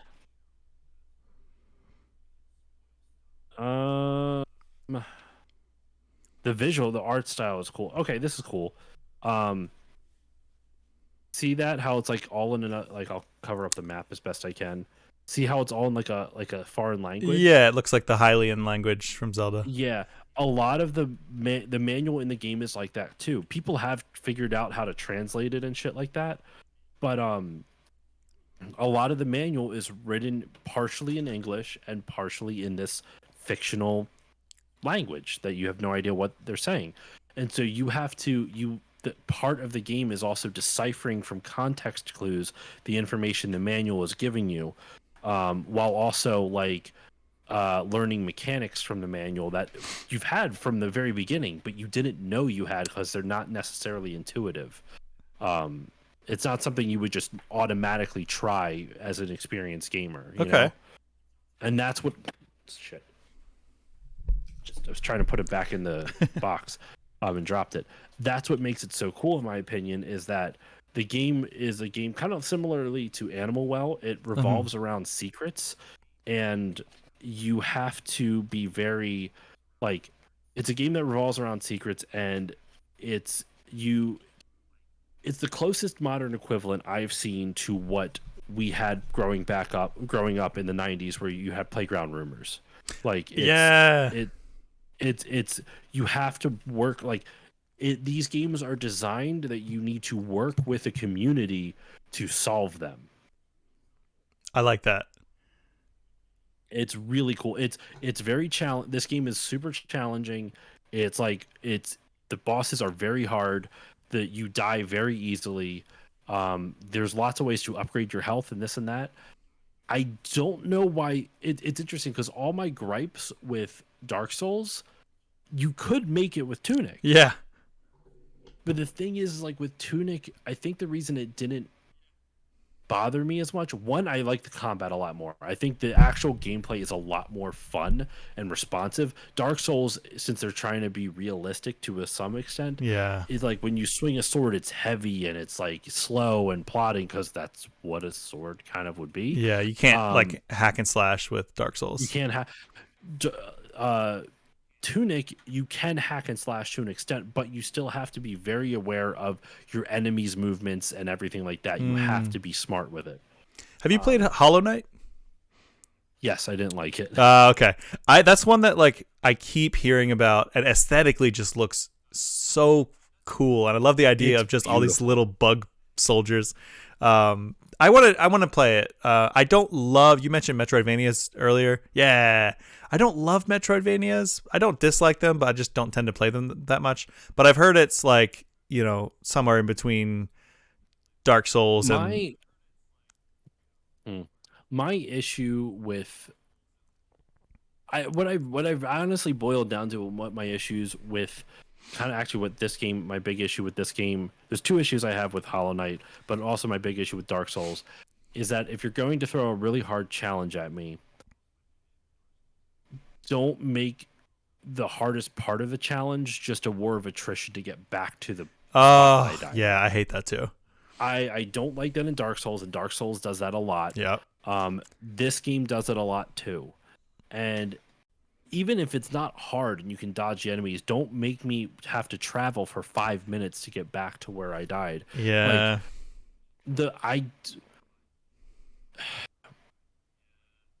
I don't mind games that punish you with time loss. Like for example, like I like World of Warcraft, and that death in that game punishes you by having to run back to your body after you die. It's like a ghost version of you has to run back to your body. I don't mind that in World of Warcraft, because generally the barrier to entry is pretty low, in all honesty. Like you have to really kind of fuck up in WoW to I mean, it's easy to pull a lot of mobs and like get them to hurt you and kill you, and you get overwhelmed. But once you kind of figure out how like mobs work, it's like a one and done type of thing. Because you will know when you like, you'll be able to see stuff happening, like, oh shit, I might pull too many mobs. If this and this happens, I better run away now, even though this enemy will be attacking me, because I won't die too quickly anyway. Yeah. And so if you're gonna, so the challenge isn't that high. So even when you die and the penalty to go back is just time, the challenge wasn't high enough to make you feel like I fucked up. Like I made a mistake here. The issue I have with Dark Souls, and in turn partly Hollow Knight, I don't know how I made a mistake yet, because it happened so fast, so quickly. Because the mechanics are so intricate, which is not a bad thing, but when the mechanics are so intricate, it makes it so much harder to learn, because the game doesn't allow you time to learn. Yeah. And by the time you get back to the boss to try to relearn the mechanic, you die instantly again, because you haven't had a chance to even practice the mechanic at all. Yeah. Whatever the boss is trying to teach you. And yep. I think that's bad design. I think that's just flat out I shouldn't say bad design. I think that's unfair design. I don't think that's I don't enjoy that. And if you want to give me the sense of satisfaction of beating a super hard boss, you can do that without making me spend 5 minutes to get back to the boss. Yes. And going through, like, specific, I always reference the bell gargoyles in Dark Souls. Where like to the nearest campfire to them, you would have to run past a couple challenging enemies. And I got to the point where like, yeah, I learned the patterns of those enemies, and I didn't have to like waste I didn't even get hit anymore with them.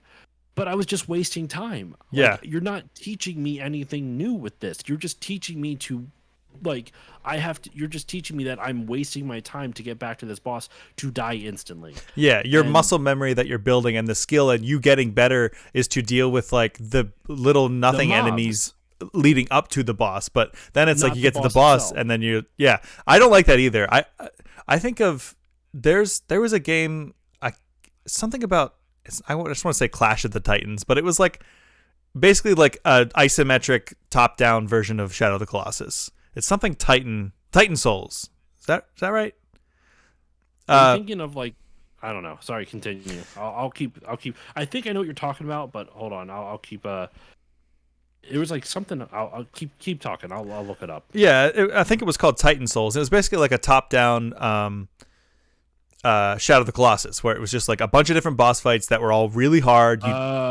Okay. Yeah, this wasn't what I was thinking of. Okay. From Devolver Digital in 2015. Yeah, that sounds right. And the boss fights were hard, but when you die, you would immediately start at that fight again. And it was like, I love that, because it was like, okay, cool.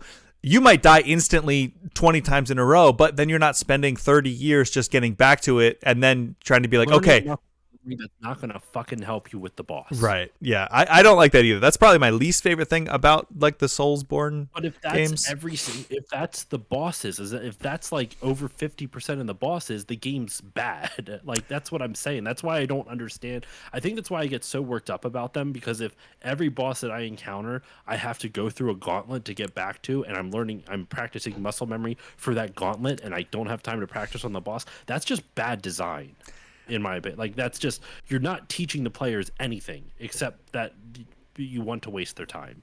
And I'm not saying every boss is like that, but like at least what I played of Dark Souls, it like there is something there. I know there's something there because there was moments where I was wanting to go back. I was enjoying myself to the point that I wanted to go back and play it. Yeah.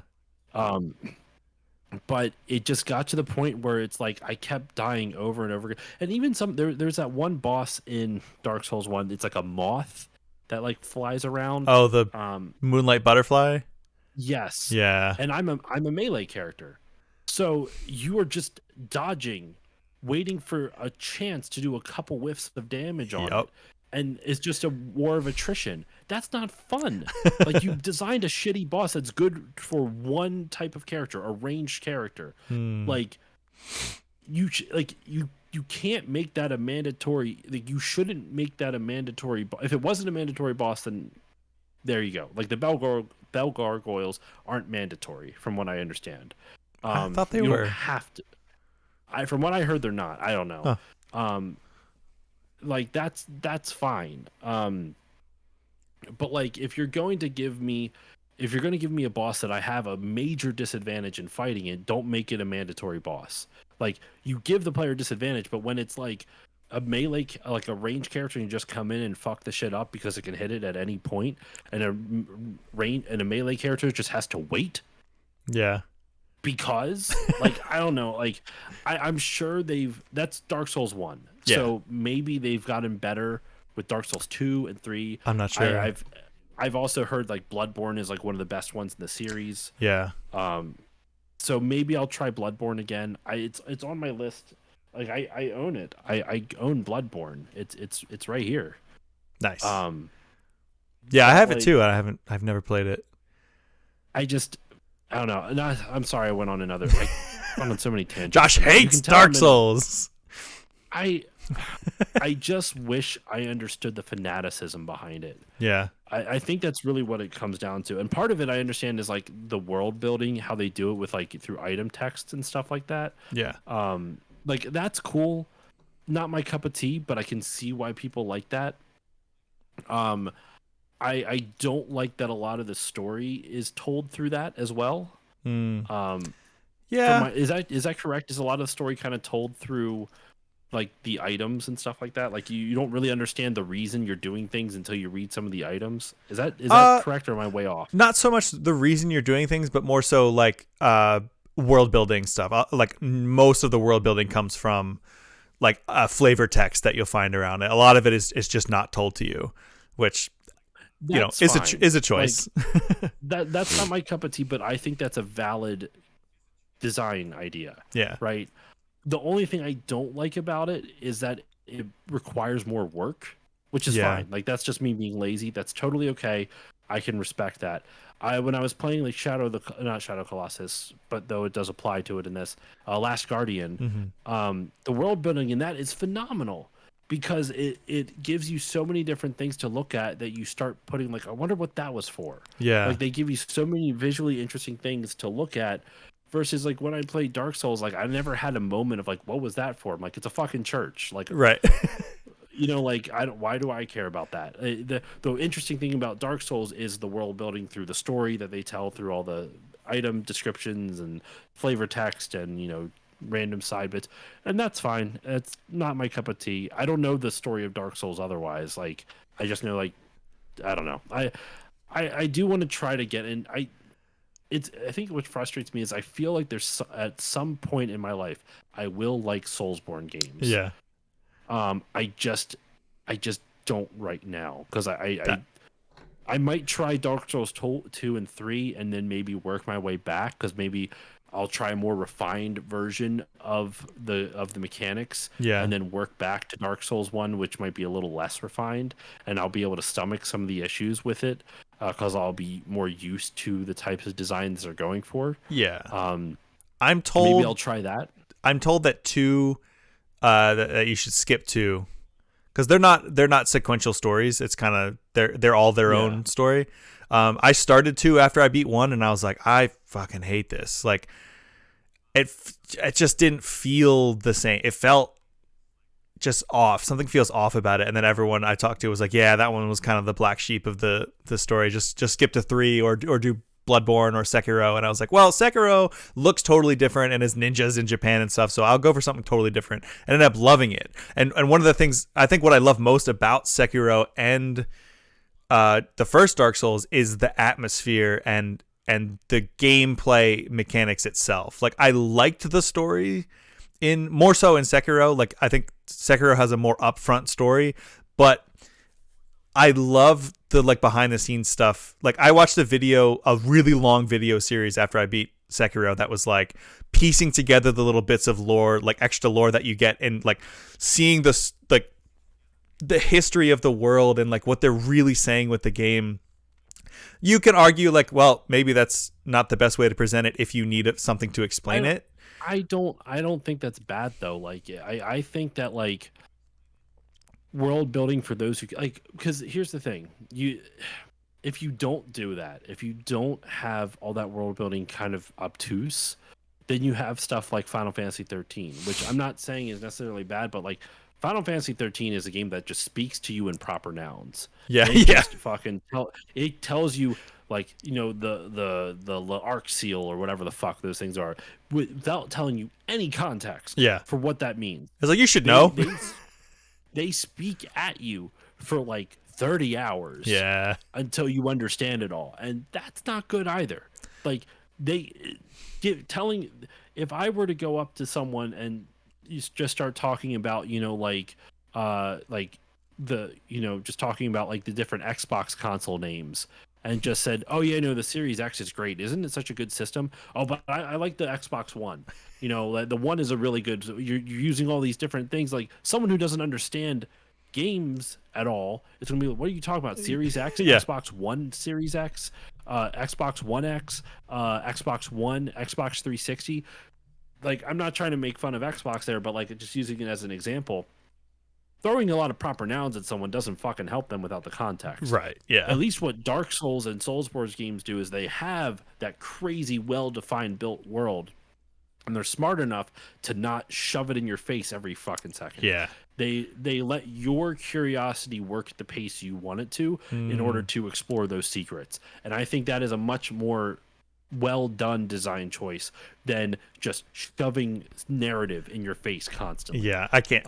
Yeah. Like, or like Kingdom Hearts does that, where it's just like Kingdom Hearts. The story of Kingdom Hearts is the most bullshit, confusing, stupid ass shit. I have such a love-hate relationship with that series. It's funny though, like Kingdom Hearts does that. It's not as bad as 13, but it does that. I don't know. I didn't beat 13, Dude, like, but I think Kingdom Hearts is up there with like Metal Gear Solid in terms of convoluted storylines. Oh yes. In terms of convoluted storyline, absolutely. Oh, dude, I mean, what's the joke? Kingdom Hearts 3 is like the 10th game in the series. 14th, I think. It's absurd. I'm gonna look up. I'm just curious now. Like, what is the? Shout out to my buddy Eric from the Unlockables podcast, who did a excuse me, did an entire series called Guiding Keys, which is the story of Kingdom Hearts. Nice. He goes through each game beat by beat. So I've watched so many videos that are like explaining the Kingdom Hearts story, and I still feel like I don't understand it at all. 5, 6, 7, 8, 9. Actually, Kingdom Hearts 3 is the 10th game in the series. Damn, that's absurd. Kingdom Hearts 1, Chain of Memories, Kingdom Hearts 2, and by the way, I'm not counting remasters. Like Kingdom Hearts Chain of Memories, the 3D remake, didn't count that. Yeah, that's its own game. Kingdom Hearts 1, Chain of Memories 2, Chain of Memories doesn't count. Coded, Mobile, which technically, if you count mobile, that's like its own. That might then Kingdom Hearts 3 might be 11 as well. Yeah. 358 over 2, Birth by Sleep. Recoded is just coded, but on the DS, so Yeah. you don't count that. Dream Drop Distance. 1.5 Remix, I don't count because it's just It's a collection. remakes. Kingdom Hearts X, which was another mobile game, that's another one. Yeah. Kingdom Hearts 2.5 Remix, once again a collection. Then there's Unchained / Union X, which is another version of Kingdom Hearts X, a type of thing. Key. It's like the Greek letter key, like the key blade. Oh yeah, that's what it is. Key. I forgot. Fucking stupid. So stupid. 2.8 Final Chapter Prologue. Technically, that is a game because it's its own story and stuff like that. Right. And then Kingdom Hearts 3. And then there also apparently is Dark Road, which is another version of Key, Kingdom Hearts Key. And then Melody of Memory, which is that music game. Then there's apparently 2 that are to be announced. Kingdom Hearts 4, which has been announced, and like Kingdom Hearts Missing Link. I don't know what that means. I don't know if that's an actual title or if like they're saying there's a link missing. I don't know. I imagine that's a title. Yeah, no, Kingdom Hearts is convoluted. But the thing I was trying to say, don't get me wrong, Kingdom Hearts is filled with a lot of proper noun bullshit. But like the first one, really all that they do is they talk about hearts and darkness. I think that at least in the first one, it's got the right level of mysterious. Like it's making it mysterious to you without throwing too many, heartless, the whatever of a heart, the darkness of a heart, the heart, nobodies and the somebodies and the hardness and darkness and friendship and light and darkness and Kingdom Hearts. Kingdom Hearts 2 does that really badly because unless you play Chain of Memories, you don't know what the fuck's happening in the beginning of Kingdom Hearts 2. Which most people, like, how many people do you know that like went into Kingdom Hearts 2 being like, well, I actually did play Chain of Memories, so I do know this story. Most people were like, who the hell is Roxas? I will say, though, Chain of Memories has some beautiful pixel art. So yeah, I didn't. Really pretty pixel art. I played the Chain of Memories. That was like in the good graphics. I still hated playing it. It was miserable playing it. It's bad. It's so bad. What were we talking Anyway, we were talking about our top 5 games from 2024. And then and you were talking about Hollow Knight, and that's how I went off on the whole tangent about games respecting your time with bosses and all this other stuff. I will say last thing I was going to say with Hollow Knight, what I was going to say, because I said there's 2 things I had issues with. One was the same thing with Dark Souls, the whole progression before bosses. The map system in Hollow Knight's kind of garbage, where like you don't like you can explore an area and it doesn't explore the map out for you until you find the map person of the map bug of that section, which then they will draw in the rest of the map for you that you have explored. So if you haven't explored an area, you'll see maybe an entrance to it, but you won't know what the layout of it looks like. So the map thing's kind of garbage, but that's frustrating. I wish it would be like if you explore an area, it would get filled in like the Fog of War type thing. But then that's what most Metroidvanias are, right? Or and then in the Blind Forest, or all of them are like that. Okay, that's another series I need to play. I played the Ori makes you cry. It's I great. know. I think I played the demo of the very first one and I loved it. I own both of them and I never went back and played them. Anyway, your top 5 games after all that. After all that. So, I will say, I was going to say in no particular order, but as I was thinking about it, I do have an order for them. My number 5, I wanted to put this at number 4, but I have it at 5 strictly because this is the only one I haven't beaten. And so, can you really say I've formed much of an opinion on it? I've played it, for probably 10, 15 hours, so I would say so. But I haven't beaten it. The ending is not even out yet because it's an ongoing thing. My number 5 is Zenless Zone Zero. Yeah, you were talking to me about this before. Yeah, it's a gacha game, which is like first red flag, but not all gacha games are bad if they're designed well. No, and this game is designed incredibly well. Like other games, like I thought Genshin Impact was fine. I didn't really play it that much. I thought Honkai Star Rail was fine. I played it for a little bit and just fell off. I just wasn't that interested. This one is like, oh, it's a character action game. Oh, it feels like, Bayonetta or Devil May Cry or Nier, I'm in. I love those games. It's got like a really cool, like high tech cyberpunk, but also kind of hip hoppy, like graffiti, like tech wear stuff. Like every character looks Hip like the way. zippity bopping. Every character looks like the way that I want to dress. The music is awesome. Like the visual flair of everything, like the sauce, as they say, the juice, as they say, when you are doing combos, like it just feels really good to play and really responsive and fast. I just loved playing it. I fell off a little bit because of the gotcha stuff, got a little bit like FOMO-y, which I'm like, I'm not going to like. They want you to go to get sucked in. Yeah, they want you to go all in on like every character. But the one thing that actually I think works to this game's benefit, for me anyway, is that you go out with a 3-person team every time. So it's like, find a team that you like and you can stick with them, and you don't have to like get all the characters unless you like really want to. I do think I wish there was more of a way to unlock more characters by playing for free, which there are. It just takes a long time to get the really rare ones. But I've unlocked for completely free, like maybe 10 or so characters. So I'm totally fine with that. And I got the shark girl that I wanted. There's a girl who's like a shark human kind of hybrid, and she has this big ass lance. And there's also a girl. One of my other favorite tropes that is represented in a character in this game is tiny girl with huge weapon. So there's like a little like demon girl, like, you know, like an Oni. She has like she's blue and she has the little horns and white hair and like a little demon tail, but she's got this big ass like high tech looking cleaver thing that she uses, and it's just so sick. So that's my number 5. Music is excellent. If I didn't mention that already.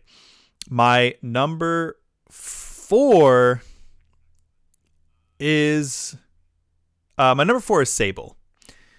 I thought I was going to put that higher, but it's only as low as it is. I know it's still top 5, but it's only as low as it is because it wasn't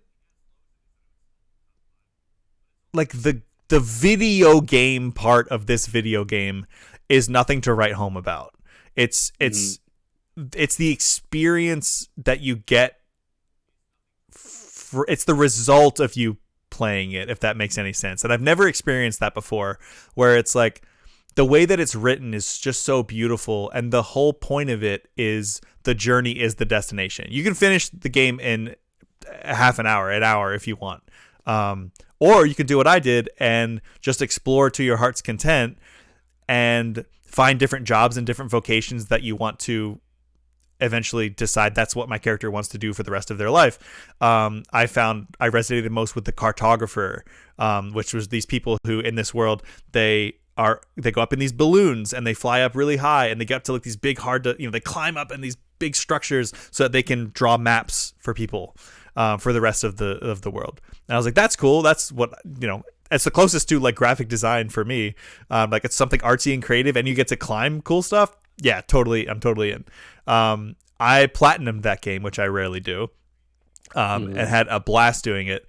And it's so weird because it's I don't know how else to explain it, but it's like the video game itself, playing it is like, yeah, okay, but experiencing it it made me fall in love with it. I don't know if that makes any sense. No, that very much makes sense. Okay. So I kind of equate it to Last of Us Part 2.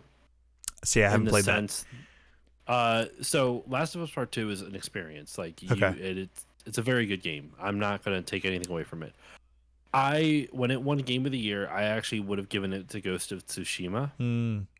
Because Last of Us Part 2 didn't do anything new in terms of gameplay. Okay. It had a really compelling story. Had a phenomenal story. Like one of the best stories, like top 5 for me in terms of stories. Not in terms of games, but like it was the characters are so beautiful in that game. And as much as people give it shit all the time because you don't, I'm not going to spoil anything for you. There's some major stuff that happens in that game, and it really explores some dark sides of humanity. and it's great. But it doesn't do anything new with the Last of Us gameplay. Okay. It refines it for sure. It refines it and it makes it a little bit more like modern, and it doesn't feel as maybe as janky as maybe the first one was. Which the first one wasn't even that janky to begin with. Yeah, that's pretty Um, solid. but like the first Last of Us, there wasn't really anything. I would say the best thing that Last of Us series does is the scrounging for resources, Yeah. because that's it's a gameplay that it's a gameplay mechanic that reinforces the narrative, right? Of like you are Yes. survivors of this post-apocalyptic world, having to scrounge for everything you find to fight, to fend for yourselves. Um, and that's cool. But Last of Us One did that already, Yeah. so it's not like it did anything new. Ghost of Tsushima, when that came out, it found a way to do guided paths in an open world game without an intrusive HUD. It also had a really did you play Ghost of Tsushima at all? No, I haven't played that either. Embarrassingly. I You're killing me, know. Smalls. I know. So what's cool about it is on the PS4, I've got a PS4 controller right here actually. Nice. On the touchpad, when you swipe up on it on the touchpad, a gust of wind blows and you can see like the lines of the wind, and they Yeah, and will that shows you blow in where the to go. direction of the direction you're supposed to go. So Yeah. if you want to, you don't need this arrow that's constantly above you, or a mini map that's constantly like go this way, go this way, go this way. Yeah. You're not staring at the mini map the whole time.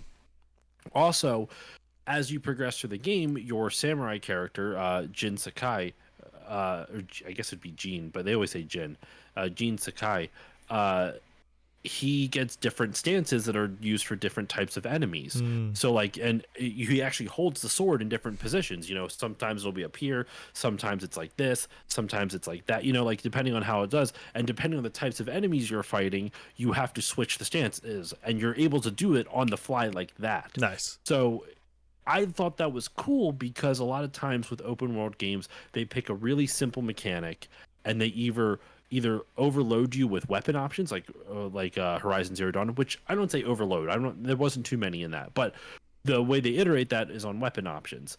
And in this one is like completely different combat styles. Like your timing has to change depending on what stance you're in. Mm. And they time it doesn't feel too much. And I'm not necessarily the type who likes like really complex melee combat because I'm bad at it, i.e. Dark Souls. um but it really worked for me, and I thought like the story was really good. They found it's a beautiful game, like absolutely. I in a weird sense, if I paid for a graphical update, I would pay for that one more than I would pay for Horizon Zero, Okay. because like it looked so like the art direction I think is better than Horizon Zero Dawn. Mm. But that's more of a personal choice, not Yeah. really an indictment of Horizon. I should say I prefer the art direction of Ghost of Tsushima. That's what I would say. Okay. It's not that it's better; I just prefer it. Anyway, so I bring this to bring this back because I did go on a tangent once again, as I am wont to do. To what you're talking about with Sable, where the gameplay wasn't really anything like whoa, but the experience was something that was just so emotionally impacting to you. Yeah. I think that's why The Last of Us got Game of the Year, because it emotionally impacted people that actually did really a whole lot of interesting things. It just Mm. told a story exceptionally well, better than any other game. I shouldn't say any other, but better than most games that came out in the year in 2020 when it came out. Okay. I can see that. I think, granted, I haven't played Last of Us 2, but I have played the first one. And I think where I may be getting hung up is I think Last of Us, which we have seen the live action Last of Us, I think Last of Us Part 2 could work not as a video game. But Sable Yeah. it had to be something interactive. It had to be something that you are doing and you are choosing to do. And you Okay. are taking Okay. your time, because everyone's going to experience it differently, because it's going to be like, do I want to become a fisherman? Okay, well then I'm going to go hang out with this fisher person and he's going to teach me how to fish, and I'm going to do that for however long it takes till I get my fisherman badges, to decide if I want to do that for the rest of my life in the game. And it's the act of going around to see what the world has to offer and see what resonates with you personally to make that choice that I think was so profound in that game and what I loved about it. Okay. Yeah, highly recommend. It's So my comparison was off, but thank you for letting me go on a tangent. yeah. All right. My number, that was 4. My number 3 is Dr. Robotnik's Ring Racers. I played a lot of Sonic games this year. That game made it. I've talked about it on here before. That game made it to my top 5. It is, I don't know, but it's maybe it's one of the best racing games I've ever played. It's, at first glance, you're like, yep, this is just looks like a really fast Sonic themed Mario Kart. But then under the hood, there's all these really easy to pick up, not tough to master, but there's a lot of mechanics under it. Like your ring management system is basically like you collect rings around the track, and then you can, as you use them, you go faster. But if you use them all up, you are more vulnerable.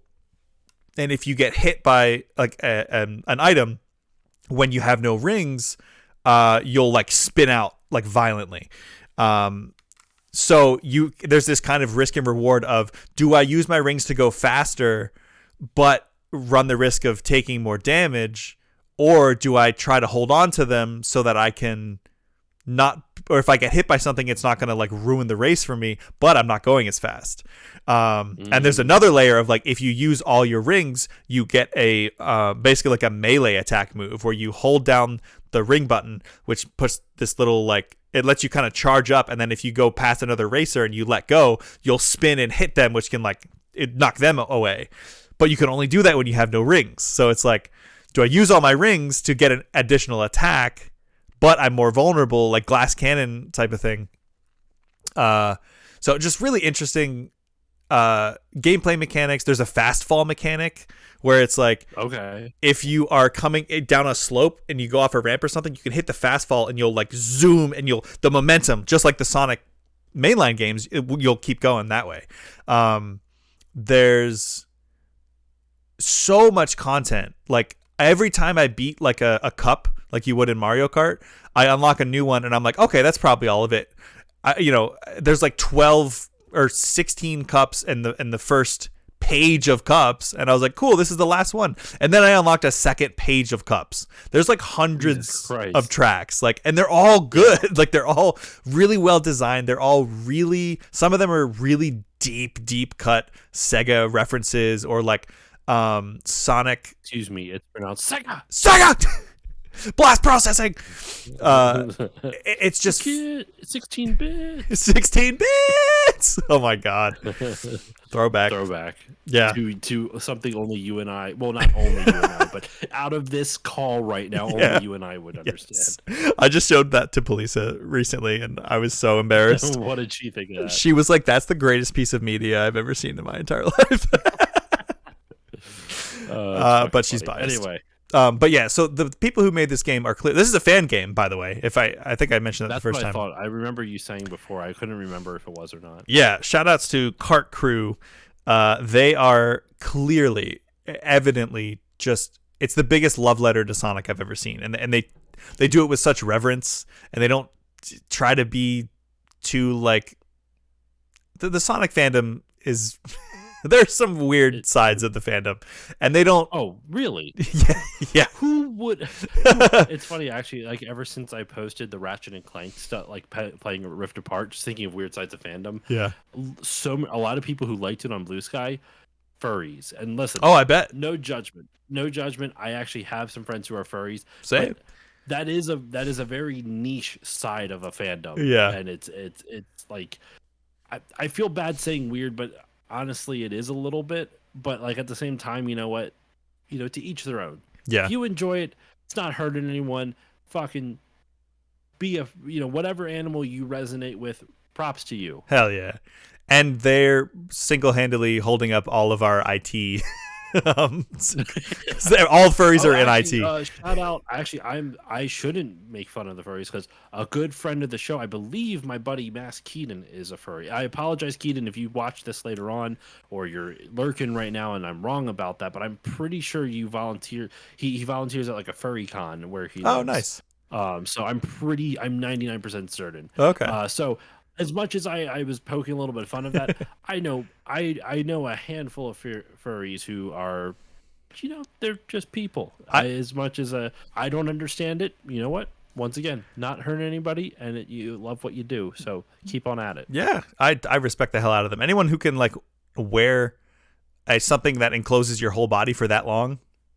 Fucking hot. Oh my god, oh dude, I go to like I have family in Pittsburgh and I visit them pretty much around the weekend of the 4th of July, if not on the 4th of July itself, every year. And every year around that weekend, 4th of July weekend in Pittsburgh is Anthrocon, which is the biggest furry convention.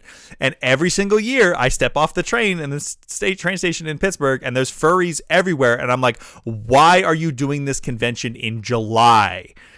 Do this in like December. Yeah, like that's gotta be miserable. But they show up and they do it, and every furry that I've met has been a great person. And have I seen some furry art out there, like sexy furry art that's turned me on? Of course. Like, did I have a crush on Crystal? Wait, what? I was gonna say, have I questioned my sexual urges a few times? Absolutely. Of course, but isn't that just being human? Didn't we all have a crush on Lola Bunny from Space Jam? Didn't we all have a crush on Crystal from Star Fox? Okay, maybe it was just me. I know, but Lola Bunny, I could see at least why. Yeah, for sure. Anyway, shout out to the furries. So yes, the Sonic fandom has some interesting side bits. Yes, is what you're saying. And that I'm not a racing game fan per se, so I don't think this would appeal to me. But it's one of those things when I hear people talking about it, I'm like, it's when I did. It's kind of like when I did Mario Month for this year. It was all Mario Kart games. So I'm like, I don't like Mario Kart games. Never have. It just I shouldn't say never have. But it's very much one of those things where I'll play it. I'm like, I see why people like this so much. Yeah, and I love hearing about it. So I'm enjoying this. Yeah, I don't love racing games, but I do like Mario Kart, and so seeing this, and I was like, oh, cool, Sonic Mario Kart, hell yeah. And then it just happened to be like a really, really well-made game that just has a crap ton of content. I played it twice on stream, maybe 3 times, and I've played it just a shit ton off stream because I can't stop thinking about it. I'm like, I'll be getting ready to go to bed and I'll be like, ooh, I could get a couple of races in on Ring Racers, and see like what levels I'll get and what characters I'll unlock. There's like a shit ton of characters to unlock. That has to be a lot because you never swear. What? I used to not. I after I went through a divorce, that'll make you learn how to swear. I rubbed off on you. That's right. Andrew got divorced from me. I know. He's back with me. Unfortunately, it just didn't work out between the two of us. What is? Sorry. What? There was something like the house just rumbled, and I don't know what that was. Damn. I don't think I have to worry about the heater, so we'll find out this time. Yeah. Sorry. Continue. No, you're fine. I think I've unlocked maybe like 15 characters, and there's at least, because there's 9 blocks of 9 characters, so there's at least 81 characters to unlock, at least. Wow. And some of them are doubled up. Like I unlocked Egg Robo, which is basically just like an egg, like a robot version of Dr. Robotnik or Eggman. And he's like a skin for Eggman. He's not a separate character. So there's like double character. Like there's some characters where there's more than one on that block.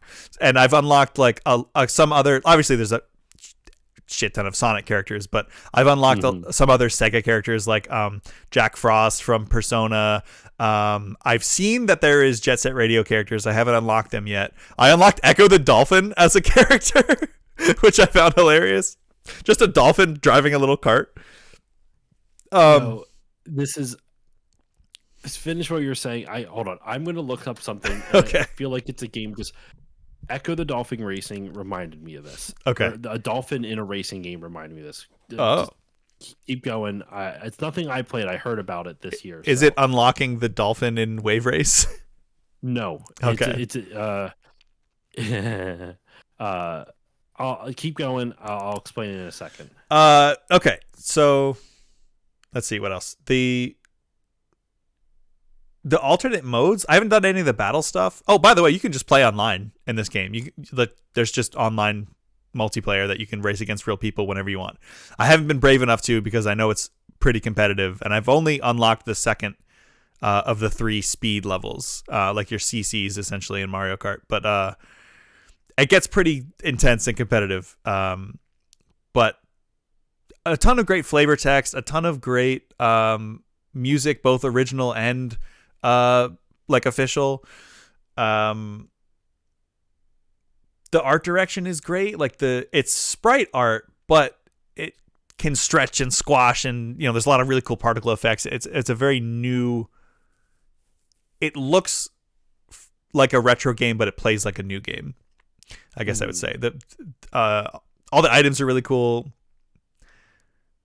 There's different modes. So the way that you get Chaos Emeralds in this one is if you beat a cup by getting an A rank, which is like basically you have to get pretty much first in just about everything. You don't have to do perfectly, but you have to get enough to even out your rank to be A rank at the end. Then you go to this crazy level where you have to race this it's like a claw machine, but it's like holding a capsule with the Chaos Emerald in it, and you have to race it down this preset path and hit it with like the attack items, and then it breaks open. But once it breaks open, it still is traveling down the path, so you only have a limited time to finish the course and collect the emerald after you break it out. And I've only done it twice, and it's really hard, but really satisfying when you do. So, real quick, the game I was thinking of, I literally heard about it for the first time today. So friends of the podcast, Try and Corey from My Life in Gaming, they do an annual games we played in this year. So they just released their games we played in 2024. Nice. Video. Corey played a game called Loco Cycle. Have you ever heard of Loco Cycle? I have not. You play you play a sentient combat motorcycle named Iris, who is fighting against a military weapons company that's seeking to destroy her. The thing is, though, it has all the cutscenes in it are with live action actors. Like Oh, it's God. live action cutscenes, but the gameplay is fully in 3D. It's not like it's a live action, like video game. Yeah. It's so insane. And like I can't even describe what I saw with it, but basically the from the video that I watched on there, there's a mechanic who's working on Iris the bike before she while she becomes sentient, because she gets struck by lightning. That's how she becomes sentient. Of course. His leg gets stuck on the outside of the motorcycle, and he never gets off. So the entire game it's a beat 'em up. It's a brawler racing beat 'em up. It's like car combat where the motorcycle is sentient, and it's using the mechanic, dragging the mechanic by his foot by the back tire, and will use him like a boomerang to attack enemies and shit like that. Oh my God. That sounds amazing. The motorcycle will attack, it'll lift up its front wheel and whack and slam down and stuff like that. I don't know. I've never played it. I have no idea if it's good or not. It's just fucking insane. That's hilarious. I have to look that up. It did not. Yeah, it's called Loco Cycle, and it's got some big actors in it too. What? Hold on. Let me see if I can find. It's got a very B movie style. I think James Gunn is in it. Whoa. Yeah, like a younger James Gunn. Tom Savini is in it. I don't know him. And Lloyd Kaufman is in it. You know who Tom Savini is? No. He's a special effects dude. He did a lot of the the blood effects for a lot of the trauma horror films and a lot of other stuff like that. I'm gonna double check to make sure I'm right with that. But That's wild. Savini. He was American makeup artist and actor. He's 78 now, but he's famous for doing a lot of the Dawn of the Dead special effects. Oh, okay. Night of the Living Dead, From Dusk Till Dawn. stuff like that. Dude's a legend in the special effects community. Apparently, he also did the Terrifier 3. Go figure. Whoa. Which I will never watch those movies, but still, I've heard it's. They are rough to watch. Oh yeah, it is like it is. Okay, so he didn't do any special effects for it, from what I can tell. But he did. No, he's an actor. He's an actor in Terrifier 3. I don't know. From what I can tell, he did not do special effects for Terrifier. But anyway, so yeah, he did. But he did special effects for Dawn of the Dead in '78. He did. Whoa. Special effects for Friday the 13th's final chapter. He's known for a lot of stuff like that. Oh, in the makeup department, that's his big one. Dead of Night, Friday. He did the makeup stuff, special effects makeup for the original Friday the 13th, Alone in the Dark, Texas Chainsaw Massacre 2. Like, this is all stuff he did makeup for. Like, he's done all this horror stuff. So, dude's a legend in the horror industry. And it's just wild. He's in this live action role of this video game called Loco Cycle with a sentient motorcycle. That reminds me of a. And I'll keep going with my games after this, but there was a short, like one of those like fake pilot short things where it was like I forget what it was called, but it was Jack Black was in it, and Owen Wilson played a sentient motorcycle that he would ride, and it was so funny. And it was like designed to look like a bad old TV show. I forget what it's called, but it was funny. Yeah. Sorry, real quick. James Gunn is in it. Tom Savini is in it. Lloyd Kaufman is in it. Lisa Foyles is in it. She was one of the All That cast members. Like, oh not the wow! Original All That, but like the first reboot of All That in like the early aughts or whatever. Okay. She did that. She's still doing stuff too, from what I can see. But hold on. Freddie Rodriguez, I think, does the voice of the mechanic. He was in a bunch of movies. He was in Planet Terror. He was in VHS 85, a bunch of like horror stuff. But I recognize his face. I guess I saw it in something. I don't know. But the big one that you'll recognize, the voice of like the evil motorcycle that Iris goes up against. The evil motorcycle's name is Spike. Nice. Voiced by Robert Patrick. Oh my God, the Terminator. Yeah. What? That's so funny. And Christopher Sabat also does a voice in it too. Nice. Vegeta himself. Yeah. So like, I don't know what else is. There's a dude named Jim Cumby that I only listed because his last name has cum in it. Nice. Spelled Cumby, by the way. Cumby. That's like the adult version of Gumby. Yeah. So anyway, that cycle. That was a nice. The dolphin riding a racing thing reminded me of the dude getting like pulled around by a fucking motorcycle, getting whiplashed around to like fight enemies. That's hilarious. I'm definitely gonna have to play that. So anyway, your number 2. All right, my number 2. I have gushed about my number 2 and number 1 quite a bit, so I will just say, this was my game that made me fall in love with video games. Astro's Playroom. Yeah. Oh wait. So the Playroom, like the PS5 demo, yes, or the Astrobot? The PS5 demo Astro's one. Playroom is great. It's so good. It's so good. And I was just like, this is the most video game I've played in so long, while also being a love letter to video game, like Sony video games. I was like, Police and I played it, and we were just like you said when you were playing Ratchet and Clank, like we just had the biggest, goofiest grins on our face, like wow, the whole time, like all the little music details and the square, triangle, circle, X being just everywhere, and the attention to detail is just incredible. And how like you're exploring different history of PlayStation through like the architecture of the PS5, yes, and how like each PS5 like component, like, you know, whether it's the CPU or the GPU or the memory, is dedicated to a different era of PlayStation game history. I honestly, what is so great about Astrobot, I want to get the new Astrobot. Me too. Game. I need to get it. What is so great about that is it's finally Sony's answer to Mario. Yeah. and it took them fucking forever. I Because that was a know. pack-in game. It was a pack-in game. Yeah. They could have expanded, and Astrobot just won Game of the Year Right. for good reason. And I think what I was going to say was it. Actually, can you buy like a physical copy of Astrobot? Do you know, like the new one? Yeah, you can. Okay, I need to find a way to get it because not Yeah. a lot of places seem to have it online anymore. Like Amazon, I don't know. Anyway, so the point I was trying to make though is, like, have you played like Mario Odyssey or stuff Oh yeah. like that? Yeah. Mario games do this exceptionally well, and I think as they've gone along, like Nintendo's kind of figured that out. Hmm. How can I put this?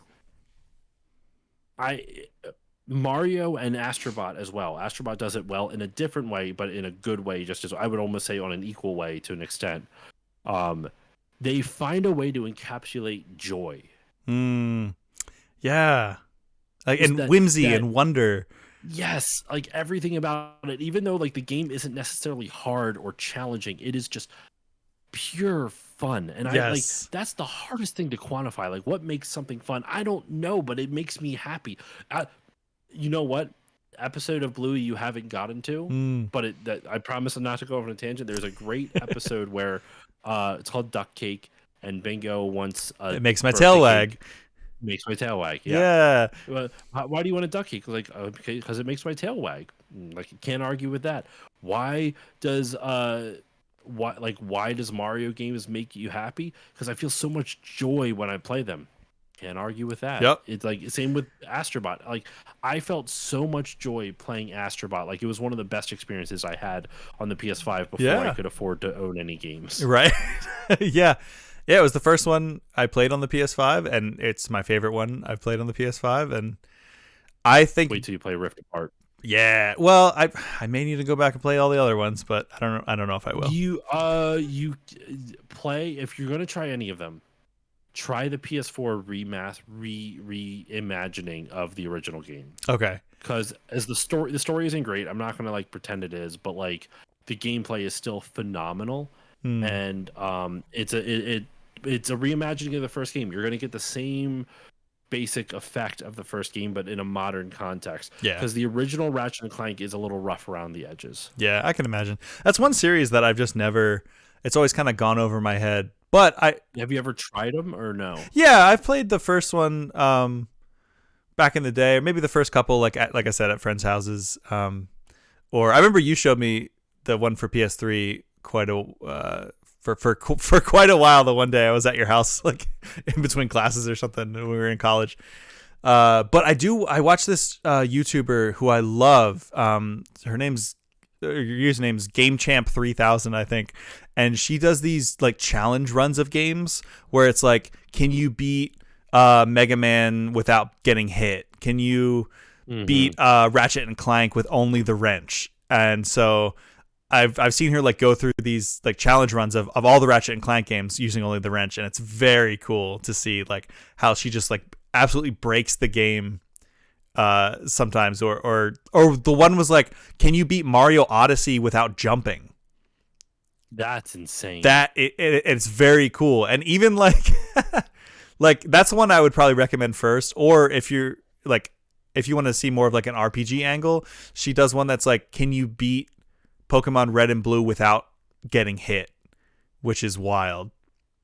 And just like kind of abusing the in-game mechanics to like make that happen. And it is possible, not to spoil it, but that's insane. Yeah.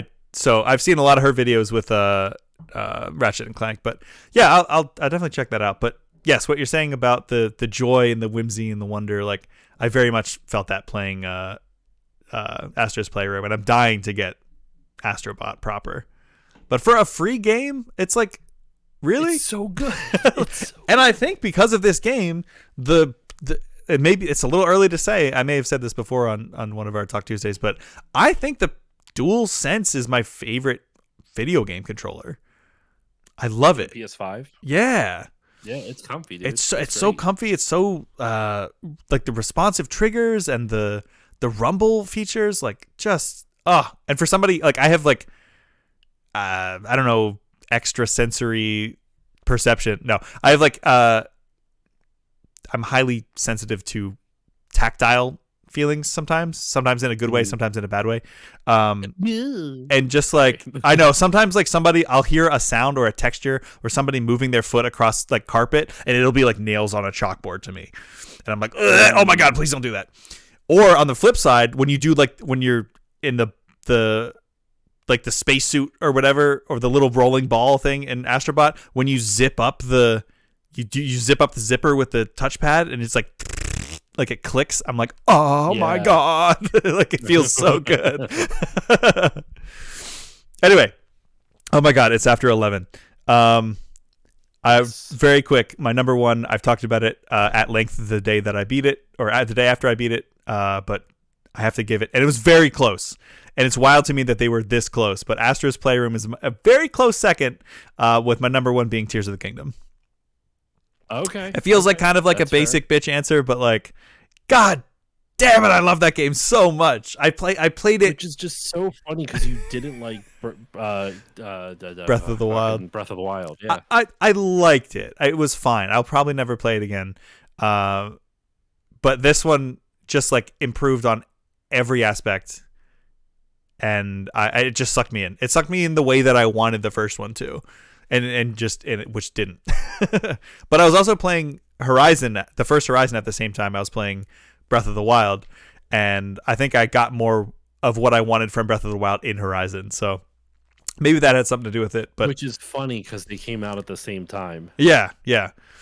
I mean, Horizon's gotten like the short end of the stick a few times because the second Forbidden West came out at the same time Elden Ring came out. Ooh, that's right. That's even more impressive that it did as well as it did, because that's a tough game to go up against. It had a lot to compete with, dude. It had a lot to go on. Yeah. But hey, I love those games. I do. Damn it. I'm trying to like I'm not trying to cut the Talk Tuesday off early, but like early. I was like, this is the longest one we've ever done. I'm like, you know what? Let me try to get that trophy for Ratchet and Clank. I'm not going to do it while we're on stream, but I was like getting it set up, and I have to change the input on my TV. There we go. And my TV is like over 10 years old now, and the remote doesn't work, so I have to do it manually, and the buttons are very finicky. And so when the buttons are very finicky, I have an issue where it will like it'll turn off the TV when I'm trying to change inputs. Okay. Yeah. So I'm actually planning at some point to get a bigger desk, so that way I can then can you hear that by any chance? Yeah. Okay. So you can actually hear the game. I heard like a yeah, that was the menu, but the game's not up right just yet. It was just the menu of it. Anyway, but I want to get a bigger desk, and I'm going to keep my old TV monitor as my second computer monitor. Nice. I'm going to switch all my systems over. I'm going to buy another small TV, maybe if I can get it in 4K, and then get it, because I'm going to be getting a bigger desk for free soon. Nice. And put that third monitor over on the other side, and then I can play all my games without having to switch inputs all the time. Nice. That's the goal. Yeah. That's the dream. Yeah. Well, anyway. That is my top 5 games. I was going to ask, I don't know if you have these at the ready, but I could quickly go through these. I know we primarily talk about games because we're both video game streamers. We're both massive gamers. But what we often talk about when we do these Talk Tuesdays is what have you experienced in general in the time that passes between episodes. I was going to ask if you knew or if you had like a top 5 experiences, like just in general, not media related. It can be. Not necessarily media So related. I have them written down, and I tried to do only one type of media. So 3 of mine are media, 2 of mine are life experiences. 1 is an intangible life experience, and 1 is a tangible life experience. So you don't have to do it that way. But I can tell you mine, or if you if you have any that yours go with yours, because I don't have it off the top of my head. I can think of some things. Yeah. But I don't have it off the top of my head. So go with yours real quick. Okay. And then I'll be doing some digging on my own. Okay. So my number 5 experience, Arcane season 2. I know we've talked about it. God, was it good?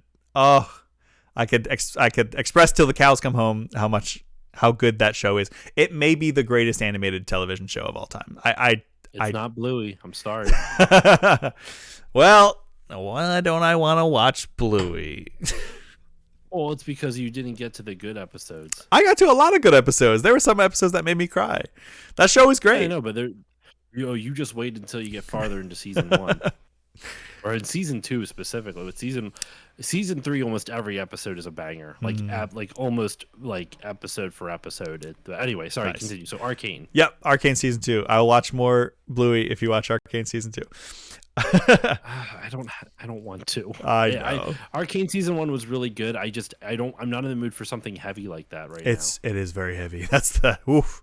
We actually had to very heavy. We took a break. Like we watched, so it came out in 3 sets of 3 episodes over 3 weeks. And so the first week, obviously day of, we were so stoked. We watched the first 3, amazing. Second week, the 3 episodes came out, amazing, heartbreaking. And we were like, I don't know if let's just wait a little bit to watch the last 3, and we did, and we needed a break because it was whew. But excellent. Every frame of that show is a freaking painting. Number 4, I would give to Sonic 3. Probably my favorite movie of the year. Maybe it's recency bias. Maybe it's just because I'm a huge Sega fanboy. Sonic 3 is an excellent movie. Second best video game movie of all time. Nothing will ever top the first Mortal Kombat movie, though. Number 2, I would say I will give to Tears of the Kingdom. Loved it. Not much more to say about that. Or no, sorry, that's number 3. Number 2. If I did a bottom 5, this would also be on my top 5 worst experiences, but it's getting a vasectomy. Maybe the result of the vasectomy is the top part of my. It's just something I've wanted my whole life, and not having to worry about kids. It's one of the goals, the concrete goals that I had set for myself in 2024. So it feels really good to have achieved that. And my number 1, this may be a bit of a. There were a lot of things that came from this, which I'll go into. But my number 1 favorite experience of 2024 was quitting my job. Mm-hmm. Financially, made it really difficult, obviously. Yep. But it led to me basically streaming full time. Not streaming full time as in I'm making money off of this, but putting all the hours in that I'm able to. I would stream, but when I was working there, I had so little free time and so little free energy because I was so burned out all the time. I didn't stream much. I streamed like once every couple of months. Now I'm doing it 4 days a week consistently. And it feels really good because now I'm putting that effort and energy creatively into this, which is great. If I end up making money from it, cool. But I do it because it's fun. It also led me to put myself out there in more ways, like completely redo like my portfolio, all my design work, and apply to more design jobs. I actually landed a freelance gig for a branding agency that like works with really high level or high profile clients. And if that works out, I'll be starting that in the second week of the new year. And if that works out, they may keep me on as like a retainer. So doing interviews and stuff. Thanks. Doing interviews and stuff. It was new and scary and terrifying, but it's getting me out there. I'm getting more freelance design work. That's my source of income right now. And I talked about this, I think previously, but I had my 2025 goal, number 1 goal is move to Japan. I've talked about this before. It's what police has always wanted to do. It's what I've always wanted to do. I had a job with a Japanese design agency, I had an interview with a Japanese design agency. It went really well. They want to do a second interview in the new year and meet the other co-founder. And if that works out, that's my ticket to Japan. And I don't think I would have put that much energy into new jobs, new avenues in my career. All the time that I'm putting into streaming, the extra time that I have to explore creative things that I didn't have time or energy for when I had my job. So while it was tough and things, once I quit my job, things started to line up to lead to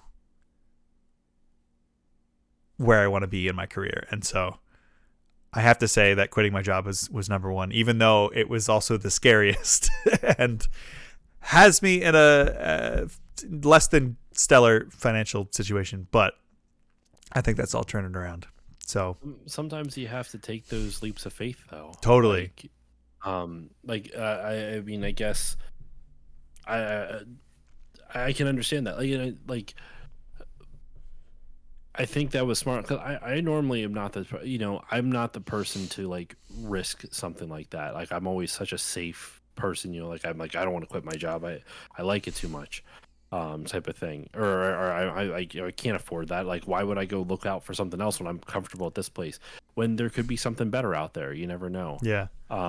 And while you did take a risk, it definitely seems to have paid off, especially specifically in happiness, which can help a lot of different things. So if you're not happy, it can. Sometimes you have to take that risk in order to move on, and it sucks if it were to fail, but so far it doesn't seem like it is, and that's great to hear. Yeah, and I think that's also one of the reasons why Sable landed with me so well or so strongly. Was this whole journey as the destination, like chasing your passions, like making it happen, and even like in a smaller way, like just from streaming. I'm still very small in terms of viewership and whatever, but even just getting to do these every week has been awesome. Like I feel like closer to you as a friend. Like I feel like just us talking more like has been great for our personal relationship as well as I love getting to hear a little guilty that like we needed a content creation reason to do it. Yeah. But I don't know if that's part of our capitalistic upbringing or whatnot, but it's either way, it's fun. I'm happy we're doing it too. Yeah, me not too. Not to bring put a damper on something that's been genuinely wonderful, because it has been. Yeah. So that's all I've got as far as my top things of the year. I was trying not to drink I have a little bit of wine here. I was trying not to drink the last drink, but if you have a little bit of coffee left, we can virtually toast to the end of 2024. We're almost if we stay on for another half hour, I'm not saying we should do this. We might as well, as long as you don't mind me playing some Ratchet and Clank in the background. I will give my 5 though. I at the very least come up with 5, and I can give my number 1, but the other 4 I don't know what order they would be in. Okay. Actually, you know what? I could at least give the top 2. Okay. The bottom 3 I don't really know what order they would be in. One of the bottom 3 though is the Bluey episode, The Sign, because it was a big event in Bluey. It came out on April 14th earlier this year. Right. It was a long one, right? It was a 30-minute episode as opposed to the 8-minute one. And it's legitimately great. It is the Bluey people are taking a step away from everything. And I think that's totally valid. The creator Joe Brum talked about how it's getting harder for him to kind of put himself into that mindset of a child, and come up with different ways to talk about things and this and that. So I'm very I respect it, and in a weird sense, it wasn't the last episode that came out, but it was a beautiful send off to this.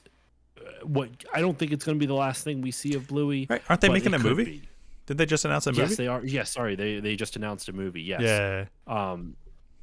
But this episode was it. When my wife and I first saw it, it wasn't a good time. We were think we were not in a fight, but like an argument with each other, or something bad had happened, and we were like, it was just not a good time. So this episode didn't hit right away. But we've seen it so many times still, and the ending of the episode still makes me cry. Oh. It still gets me emotional, because the music that's used in it is just so fucking pitch perfect. It's like the show has such great music. It's so good. So I would say Bluey the Sign is definitely one of them. Okay. I would say probably my daughter starting preschool, Oh. because it's been really cool to see how much she's learning. I'm not always a fan of, even though I am religious myself. I'm not. It's a religious preschool, and I don't know if I'm a fan of that, because pretty sure they don't necessarily agree with some of the things that I do, that my wife and I believe in. Right. You know, we're obviously very supportive of the LGBT community and whatnot, and I don't think this place exactly is, but they're doing a great job. Like, they're not teaching anti that, just to be clear, but this is me projecting anxieties. It's not really based off of anything I've seen, just to be clear. But it's been cool to see how fast she's learning and how fast she's growing, and it's just so fucking cool. It's been awesome. I would say another experience that's been really great this year has been man, I can't think of, this one would probably be my number 5 then, whatever it is, because I can't think of something right now for I guess just in general. I got to cross off a lot of games off my backlog this year. Man, I'm trying to think. It's something that's not like there's 2 other things that are like, you know what? Actually, no. Ratchet and Clank. I'll put a Rift Apart on there, because Nice. I haven't played a Ratchet and Clank game in quite some time, and it was just such a joy to play it. Maybe it is recency bias, like your Sonic 3 thing, but it was just a joy, man. I fucking loved it. I loved getting to play it, and it was great. It was great to play again. My number 2, though, to bring it over to the ranked, I guess if I had to rank those 3, I'd probably do my daughters at preschool at number 3. I'd probably put Bluey at 4 and Ratchet and Clank at 5. Oh, okay. Then number 2 was buying a house. I was wondering if that would come up because of all the terrible shit you've had to deal with. It's been tough, but it has taught me so much resiliency, and it also has taught me so much just not to be so passive. Like, if something's a problem, I can't just be like, well, I'll get to it. I have to be more proactive in fixing things, instead of like waiting till shit comes around or waiting till I feel like it. Yeah. It's forcing me out of my comfort zone, and I'm realizing it bit by bit. Like, this coming weekend, where I'm going to be meeting with the family friend to hopefully fix this thing with the insulation and the heating duct, because we're going to get another cold spell on Sunday, starting on Sunday next week. So if we can like look into this, it might help with the heating issue in our house, which would be awesome. It won't fix the pipe issue, the water issue, which we will have to address probably in the summer, believe it or not, because there's one other section I want to try to seal up, but I think I have to crawl under our porch to get to. Oh god. And I don't fucking feel like doing that in winter. No. So I'll wait till it's like spring, when it's like right before all the humidity kicks in and all the bugs come out. I was gonna say, but in winter everything's dead, so it might be better. So it might be. Who knows? I might do that later on, but later on in winter. But so yeah, it's taught me a lot. Like, parenthood has been in general wonderful. That's kind of like, I kind of lump that into a 3, as I love being a dad, but like, it was a tough year. It was a tough year on a lot of stuff, and a lot of change. A lot of change. My wife and I we're doing good, but we dealt with a lot more conflict than we're used to in our relationship, and I'm proud of us for weathering the storm. Yeah. We've had some moments. I recently kind of fucked up something with Christmas, so I won't go into details just because it's on Twitch here. Did you forget which day it was? What? Sorry? I said, did you forget what day it was? No. Like, I forgot it was Christmas.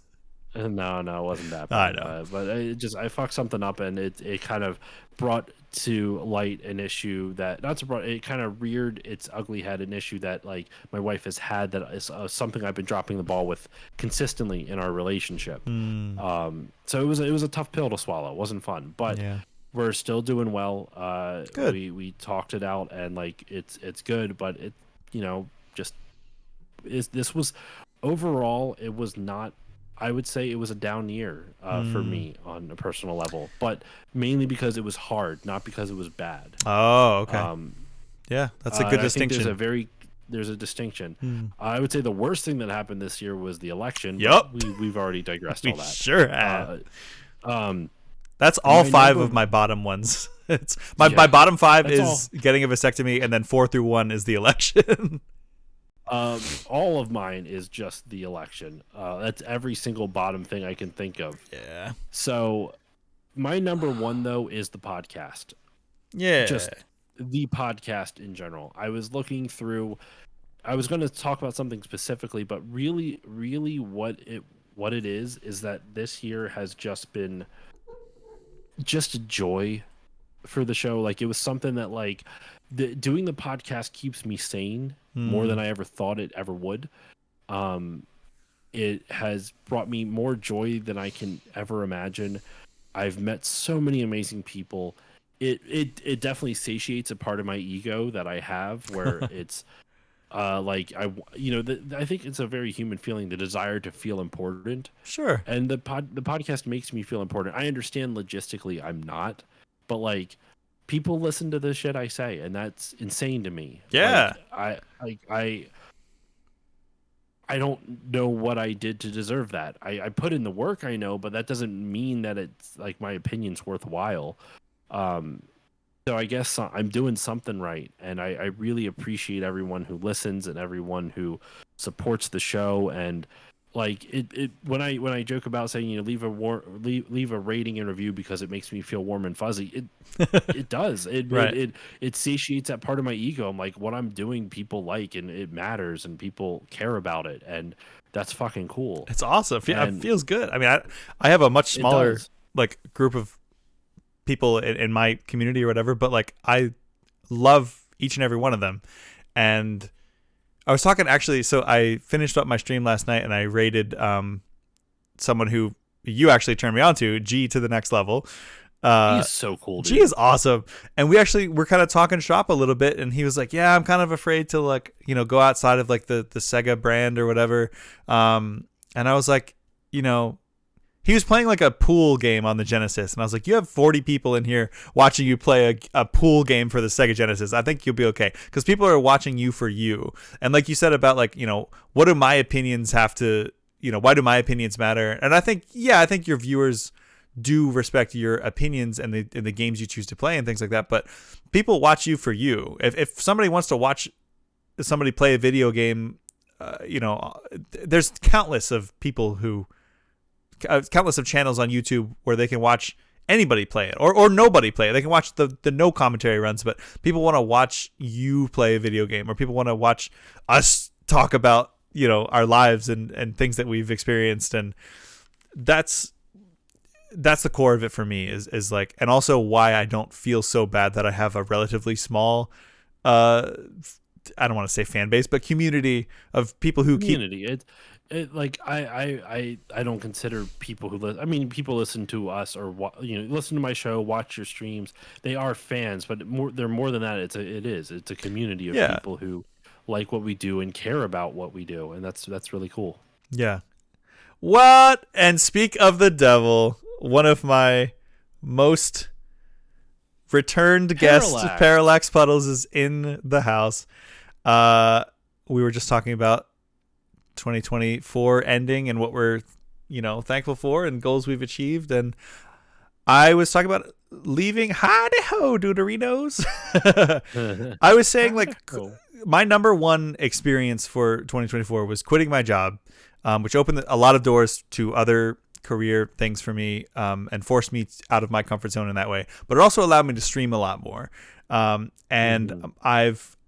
went from, I think, like, I still don't have a ton of followers, but I went from like 20 followers to like 60 on Twitch, and I've, you know, went up a good bit on YouTube, and social, like other socials are doing really well. And a lot of that is because of people like you, Parallax, coming in and chatting and hanging with us. And that's why I do it. And particularly in a live format, like on Twitch, that's why I do it, because I love getting to have conversations in real time, and just experience things all together. So I did the thing. Yes, you did. You did do the thing. But I think we are pretty close to wrapping up. I know I joked like if we go for another half hour, we'll hit if you midnight, want to go to midnight, I'm down for it. I turned the volume down on Ratchet and Clank, and I'm just chilling. I am listening. Like I'm able to I've already beaten the game, so none of this is like story. Yeah, I don't know if I have. I don't know if I have another half hour in me. I've been nursing a headache since the beginning of the stream, and it's coming back the longer that I'm under these hot lights. What I was gonna say real quick is to kind of wrap up what I was talking about with the show. The show has meant so much to me over this year. Like I can't even put it into words how much it means to me. Like the fact that people like this and support me, whether it's I make money off this show. Not a lot, but I actually am almost in the black. Like I'm just shy of actually making it profitable. Nice. Which is stupid. That's insane. That was awesome. I the only I actually cover more than it costs for the monthly what is it? Yeah, I make more money on Patreon than it costs for the monthly premium, or the monthly fee for Libsyn, the hosting site, which is awesome. Like that's amazing that I can do that, and I'm very honored and humbled and blessed that I can do that. But that's just crazy to me. The only thing that's like kind of like I'm not sure about it yet is that I host a website which costs like $100 some odd a year type of thing. Yeah. But the reason I was saying this year was such a big thing for me was because I got 2 review codes for games that I'm covering on the show. Like some people reached out to me. I had one person reach out to me. I had another that kind of fell into my lap.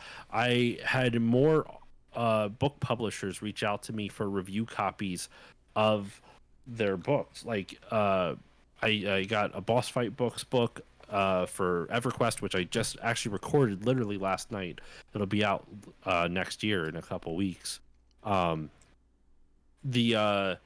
other book I was talking to you about, we're probably going to cover the game at some point, the Stalker series, because I got reached out by the publisher of that republished the science fiction novels that the games are based off of. And I have I got the book. It's right here. Like that's wild to me. That's so cool.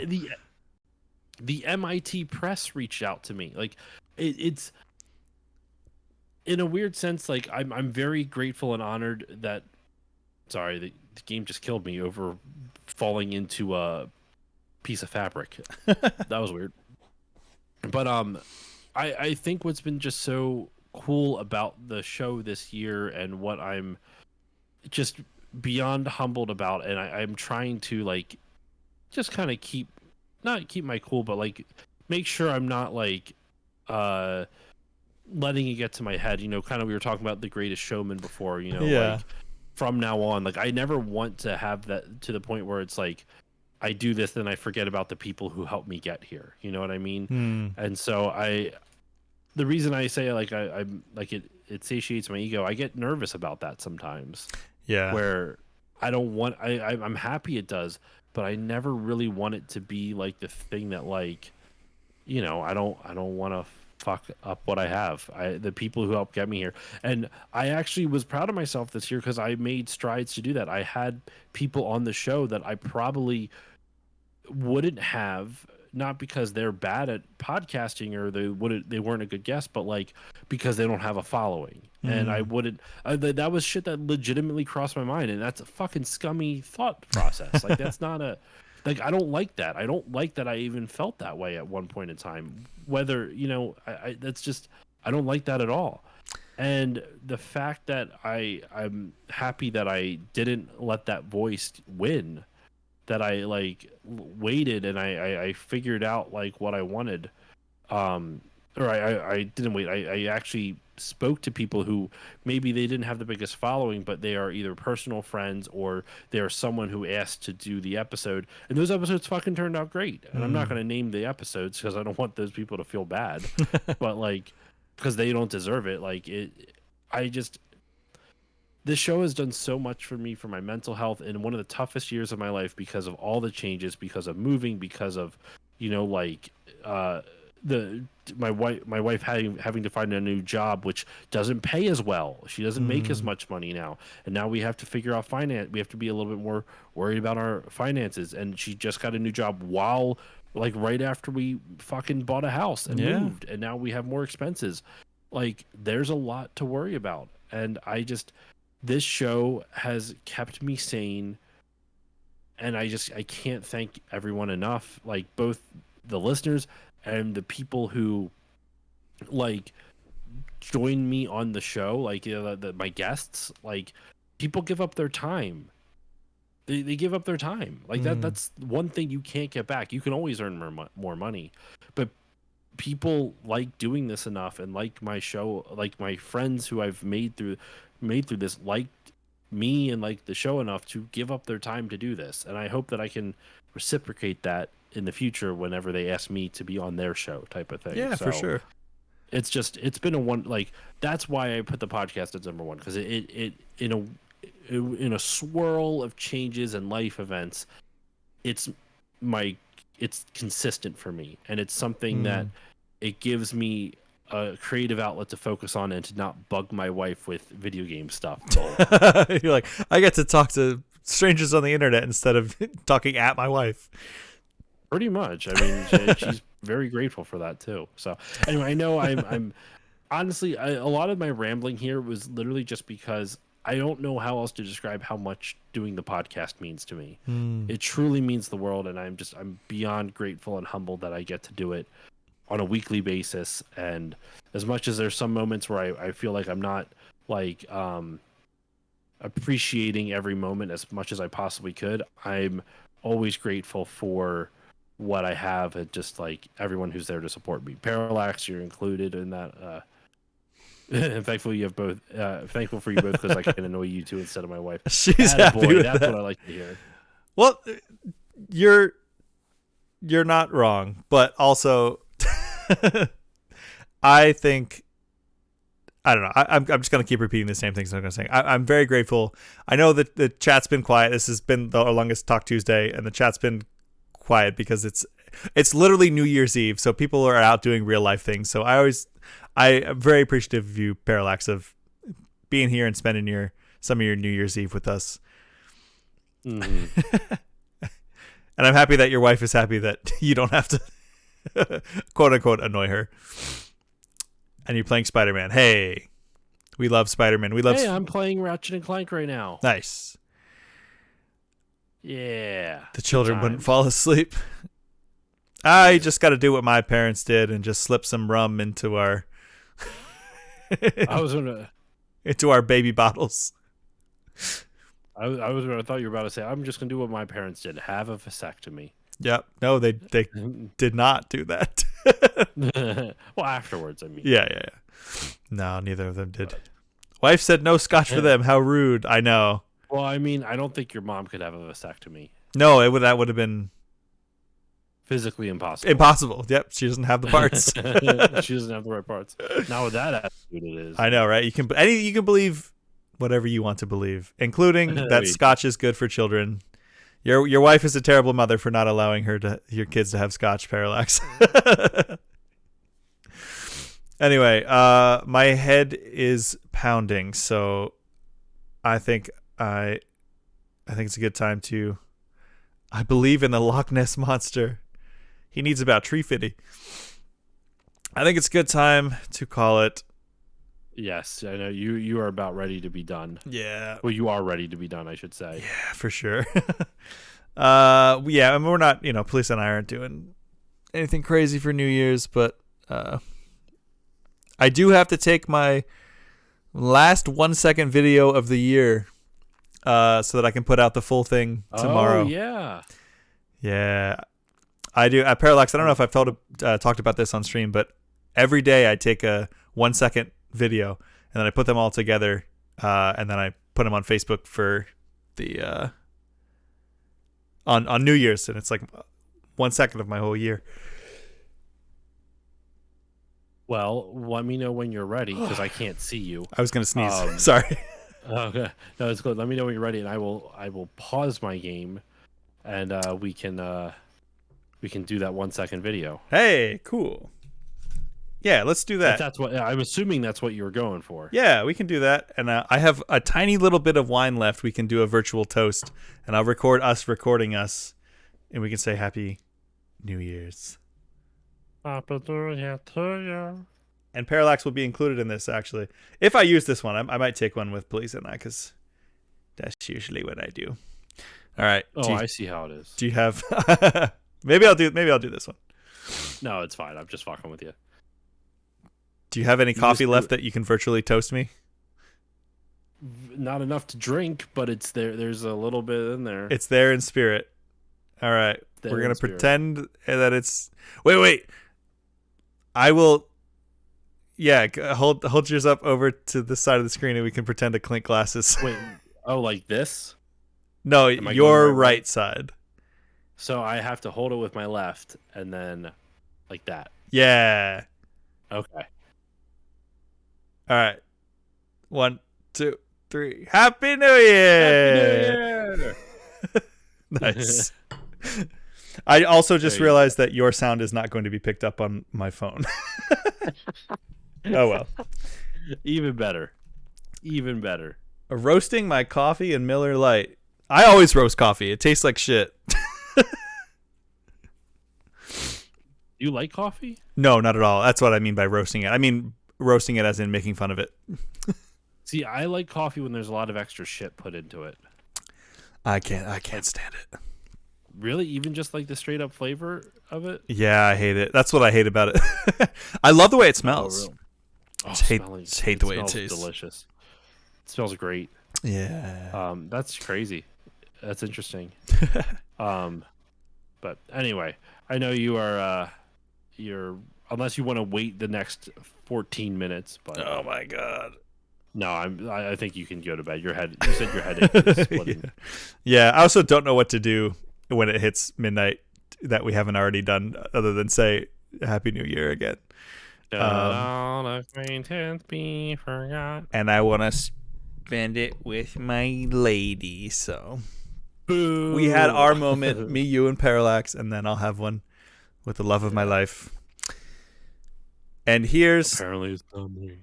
Not anymore. We've gotten divorced as it. Oh yeah, I forgot we got divorced in the context of this stream. As we established that you and I are no longer wed. I will hold up my empty glass and say 2024 was great in a lot of ways and was a shit show in a lot of other ways. And let's hope 2025 is better. Absolutely. I'm moving to Japan. Absolutely. I'm getting this job. I'm manifesting it. Anyway. And then you'll do it. I shall. All right, Parallax, enjoy your not coffee or your not espresso. Oh, you are drinking espresso. Sorry, my brain. Enjoy whatever you're drinking tonight. Which, because, we're old, it's not alcohol. It's got to be coffee to keep us awake. Yep, I had to drink coffee in preparation for our stream. I had to. It was tea for me. So. I do tea if I'm doing caffeine. Good night, sir. But anyway, I will see you. Night. I'll see you next year. Oh my god. See ya. We will see you in the next Talk Tuesday, and it'll be a brand new year. And hopefully things will be until 2025 in 10 minutes. All right. Take it easy. Thank you. Poo-poo. All right. That's going to do it for me as well. I am my head feels like it's in a vice. Night, Parallax. Night to everyone who was lurking. Thank you for spending some of your New Year's Eve with me/us here on the Experience Point. There's a lot to experience next year, and I would be more enthusiastic if I didn't feel like my brain wanted to be on the outside of my body. enjoy the last 10 minutes of 2024. Or it's probably 2025 if you're rewatching this on YouTube. Happy 2025 from the past. So long. Farewell. Auf Wiedersehen. Goodbye. Take care of yourself. Take care of each other. Go to therapy. Work towards your goals in 2025. And remind me to work towards mine because I need some accountability help. All right. Good night. Love you all.